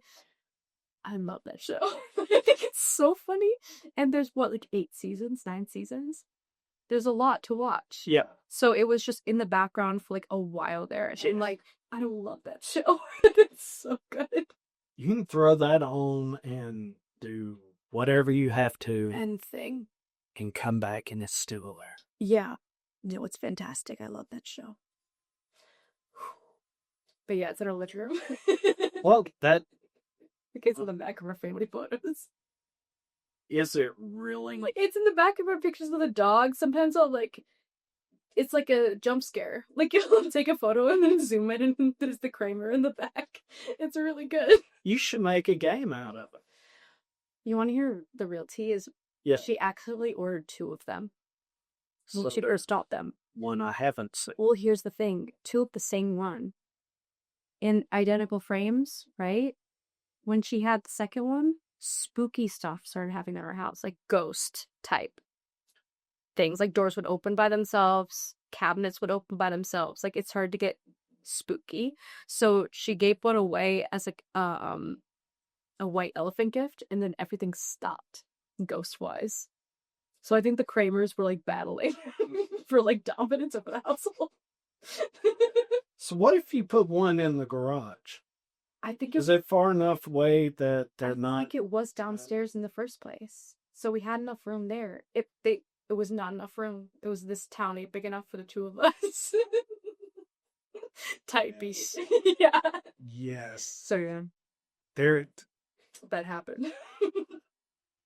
There's a whole social media campaign behind Behind the Kramers. We've kind of moved past it now, but it was a time. It wasn't. Yeah, it was the logical conclusion of we finished Seinfeld, but we have to commemorate it. A Kramer, and then they actually sent her 2. And then ghost shits aren't happening. the Kramers do not like.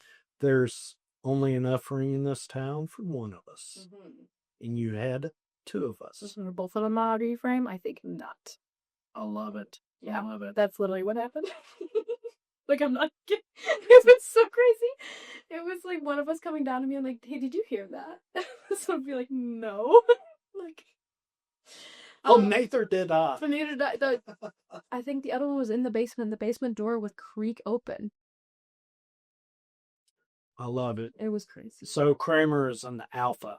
Yeah, Is what you're saying. There was another in the household at one time, and they had to duke it out. Yeah, kind of like dogs. The lesser one Right. to go to White Elephant. To give it to my roommate's coworker and live out his life somewhere else. But yeah, no, I love Seinfeld. It's literally it's favorite shows now, and I never would have watched it if not for my one roommate who loves it. But yeah. Anyways, Yeah, if I mic up Stevie, I don't even know what kind of. She just drools a lot. It's the end of the day. But I'm sure I can get something out of it. Well, I mean, just the background noise. The sniffing and rubbing her face in the carpet. Yeah, I mean, you're sitting here on the computer. You got this mic, and just when she comes in, we'll just kind of move it over here. Let her do her thing. Yeah. You know, crank it up a little bit Yeah. over here. See what you get. Maybe give her a bone that gets a little bit. Yeah. I mean, if you are in the style of music Well, I could.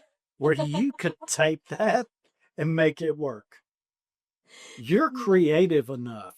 To make. You could make that work. I mean, yeah. I could try and even play ambulance noises, trying to get it a woo along with it. Yeah. Would that not be so unique? It would be unique. I mean, And granted, she's not my dog, but I would, like, ideally, if I did have a little, like, let's say I take a break during the show and I play a little, like, silly goofy thing in the monitor while I go to get some water. Oh yeah, It says Stevie likes highlight reel. I would absolutely do that. I think that Will think be everything. would have fit The vibe. the vibe of your show. Oh, yeah. And have a look, even if you didn't have a video, just have a picture. Yeah. And Yes. don't tell anybody in the audience what it is. Yeah. Just pop that up on the screen. What kind of like a mic drop. Yeah, it's a deep cut Log on. as well. And then someone is going to ask you at some point, Yeah, who's that talk? what is that? And then you got a whole I have story. a whole thing around it. Yeah. Would love Or to get say, spot- you know what? You have to buy the t-shirt. It's And- on the back. And then I'll tell you. Yeah, exactly. It's on the back of the t-shirt. I'm screaming. No, I never. Here's my thing: is like I would want either a small dog or a huge dog. Now, like there's no in between, because living with a huge dog is actually so funny. But there's so much about having a huge dog that is just not like she eats so much. She poops huge. She slobbers everywhere, but her demeanor, she's everything, you know. But having a small little stinky dog sounds good too, you know. Oh, my Mocha, come on, man. Yeah. She sleeps in bed with me. She sits in my lap when I'm in the office working on whatever. I mean, as far as poops, come on. Yeah. As far as eats, she eats so little. Yeah. But she's so energetic. It was just 100 miles an hour or asleep. Yeah. And there's not a great Love deal it. in between. Love it. And she mirrors my mood. If I come home and I've had a bad day at work and I just want to sit on the couch and detox, she sits beside me and just hangs out. She won't even look at me. She'll just sit there and be next to me. But if I get home from work and I'm like, man, I had a good day. Come on, let's go do something. She's like, I'm just waking up, but Daddy's home. He's in a good mood, so let's go somewhere and do something. Cute. And she's just ready to go. Yeah. She mirrors my mood. And sometimes if I'm in between good, bad, good, bad, good, bad, and I'm in a headspace where what is go center? Come on. You're either pissed off or you're happy. We can't this back and forth. I look at her and Mocha, where am I at? She can figure it out and she lets me know. Or she says, you know what, this is where I want you to be, so this is where you're gonna be. Well, okay, little Miss Thing. I guess you're running something, aren't you? What a sweetie. And I'm telling you, having a pet, a dog. I'm a dog person. But I grew up around cats as well. Just not my thing. I mean, they're okay. Yeah. But I prefer dogs. Would I have a cat if someone threw it on me? Of course I would. Yeah. But I prefer dogs. Either way, I think pets in general, parrots, dogs, cats, weasels, rabbits. Yeah, a rabbit. Yeah. I think they're there for a reason. Mm. Yeah. And you don't find a pet finds you. Exactly. Yeah. I'm a true believer for it. Absolutely. So I say don't go out to these websites and buy pets. Mm. Go to the Humane Society or a pet store and let a pet find you. Absolutely. Yeah. I'll tell you off camera how I got my dog. Mm. There are so many people who were there when it happened that I haven't seen in 9 years. That when I do see, they ask me about that situation. Yeah. You remember that? Oh, yeah. That is so crazy. And I think that's, that's what proves to me pets find you, you don't find them. Yeah. So I think maybe where you're at, you should take advantage of those noises and of those inconveniences. Yeah. And turn them into something that nobody else. It's kind of funny because it's not that she just comes into my door. Like, imagine a horse opening a door. Bursts in. Grand entrance. Like, I get no preamble other than, like, maybe a sniff, and then, yeah, absolutely. It's, I think she hears when my door doesn't shut all the way, and then she just, like, goes, okay. I'm gonna wait. I'm gonna come in whenever I can make A grand entrance. Yeah, no, she's a diva. I love her. But yeah, in 5 years, I guess I would want to self-sufficient. I could maybe want a pet, should they find me. And as well, I just want to be, like, in a place where I feel like, music and creativity can just kind of flow through me without having the caveat of having to turn it off for a while I go to work, or I have to be up in the morning to go do something. Like, sometimes I get, a burst of energy at 2 a.m. Like, I have to crash that down if I have work in the next couple hours. You know what I mean? So yeah, I would love to just be free in that sense and just kind of be able to ride the wave like I want to, because it comes and it goes. Right. So yeah. And maybe I'll have better gear. Not better gear, but more gear. So I really do love the gear that I have. But yeah, I want to expand my gear collection. My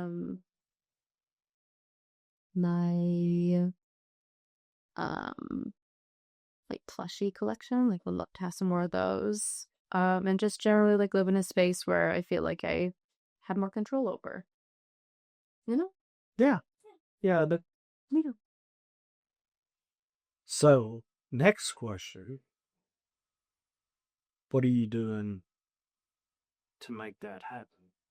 I'm picture my nose, the grindstone. I think And put them together.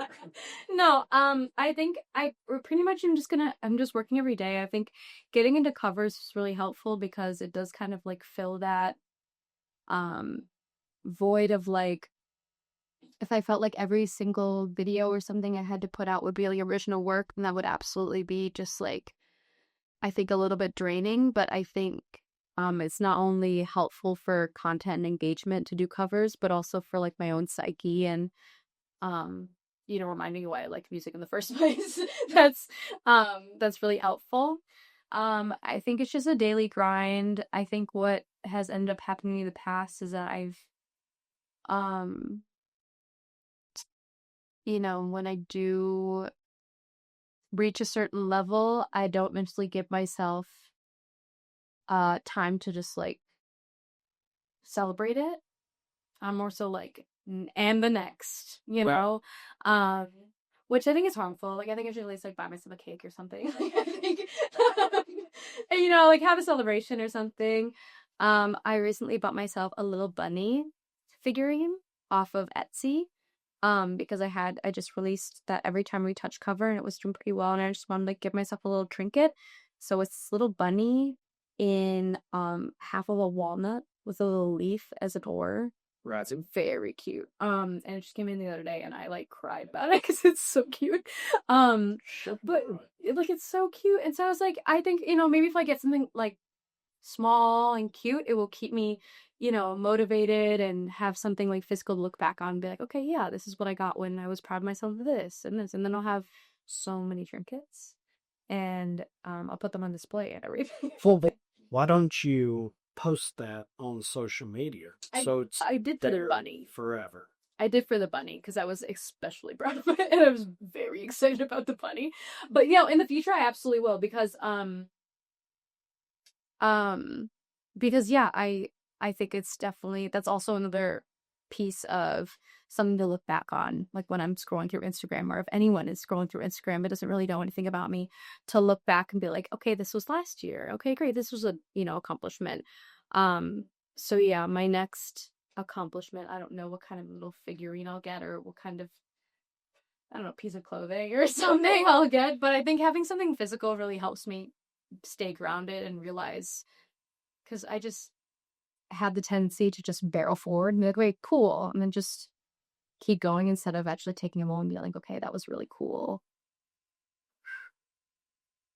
Let me take a second. Usually I'm like go go go go go, and then I'm up for a doubt, and the whole cycle, so like it's crazy. So I'm just trying to be more mindful, I guess, in the future. So yeah, I'm elated to keep going. Well, great. We are towards the tail end of the show, and I love to ask this question because for me, this is something, I don't know, I'm curious.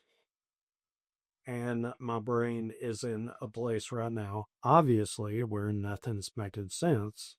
But I'm going to ask you, what are 2 questions that you've never been asked in an interview that you would love to be asked? And what are the answers to those questions? Okay. So one of them, I would love to be asked in an interview if there was a specific concert experience that really inspired me to do music, like, or pursue it in the first place. Yeah. The answer is I saw this artist named Rez. She's Canadian. And she makes music that I think is out of this world. And she was the first producer on stage, performer that I had ever seen that wasn't like a white dude doing DJ stuff. You know what I mean? Like, because you just kind of get used to that. Like, everywhere you go, just like a guy up there. Yeah.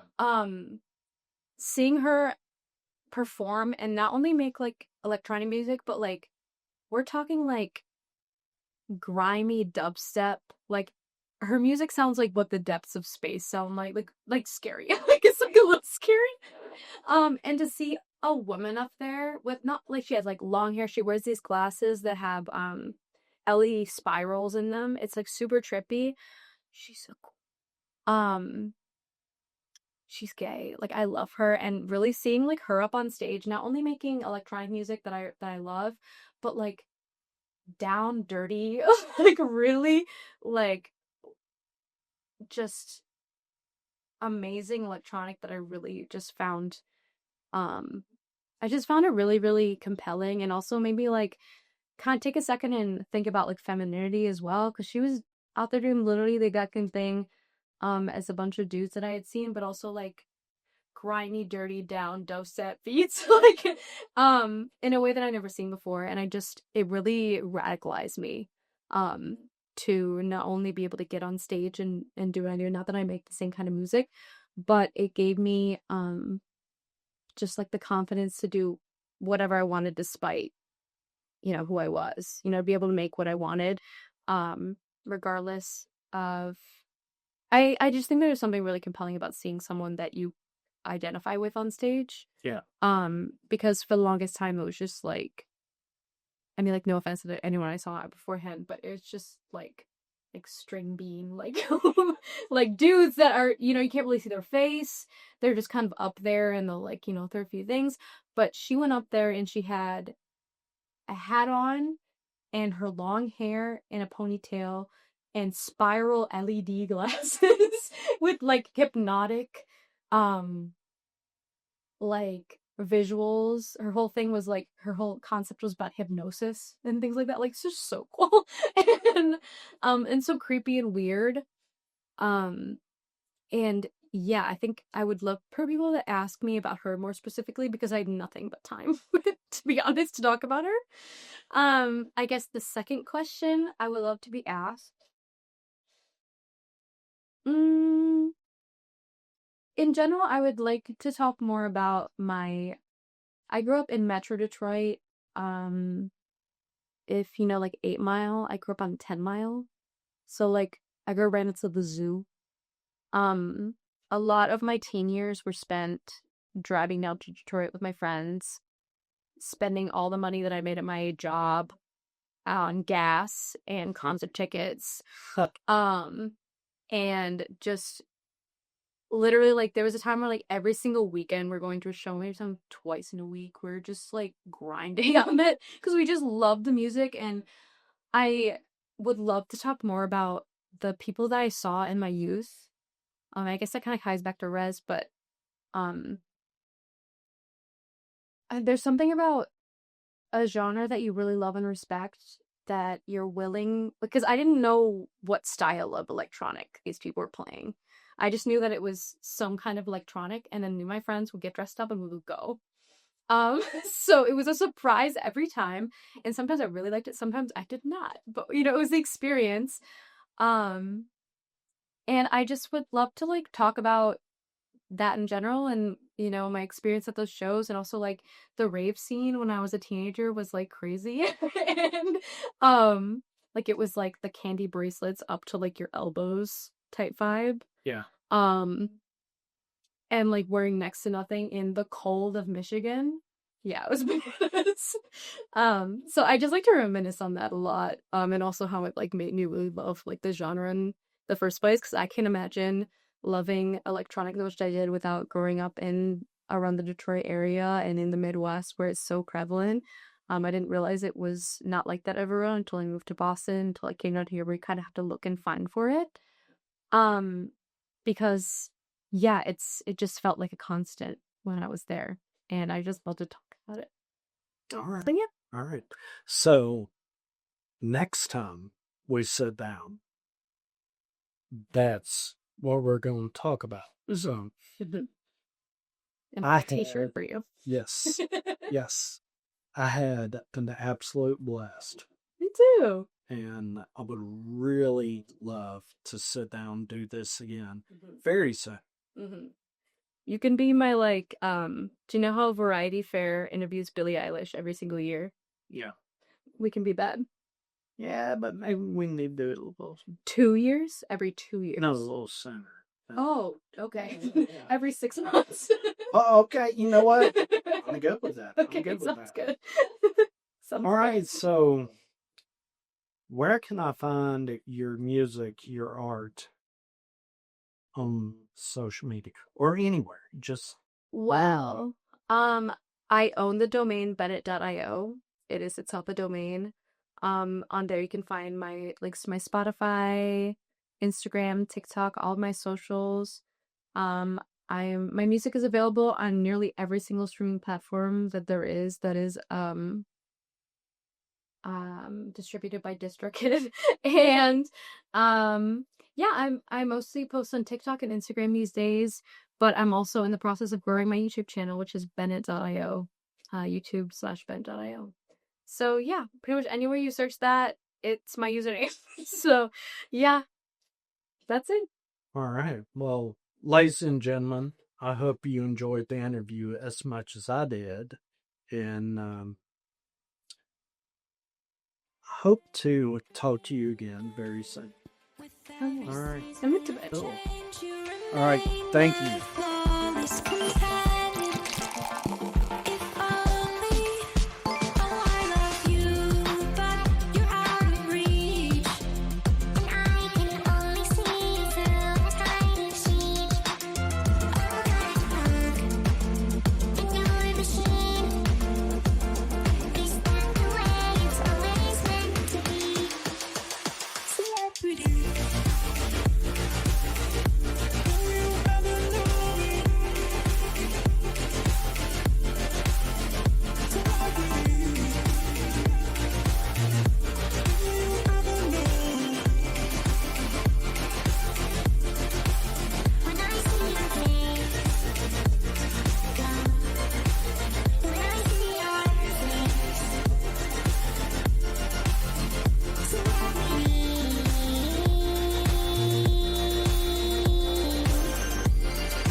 Who did that?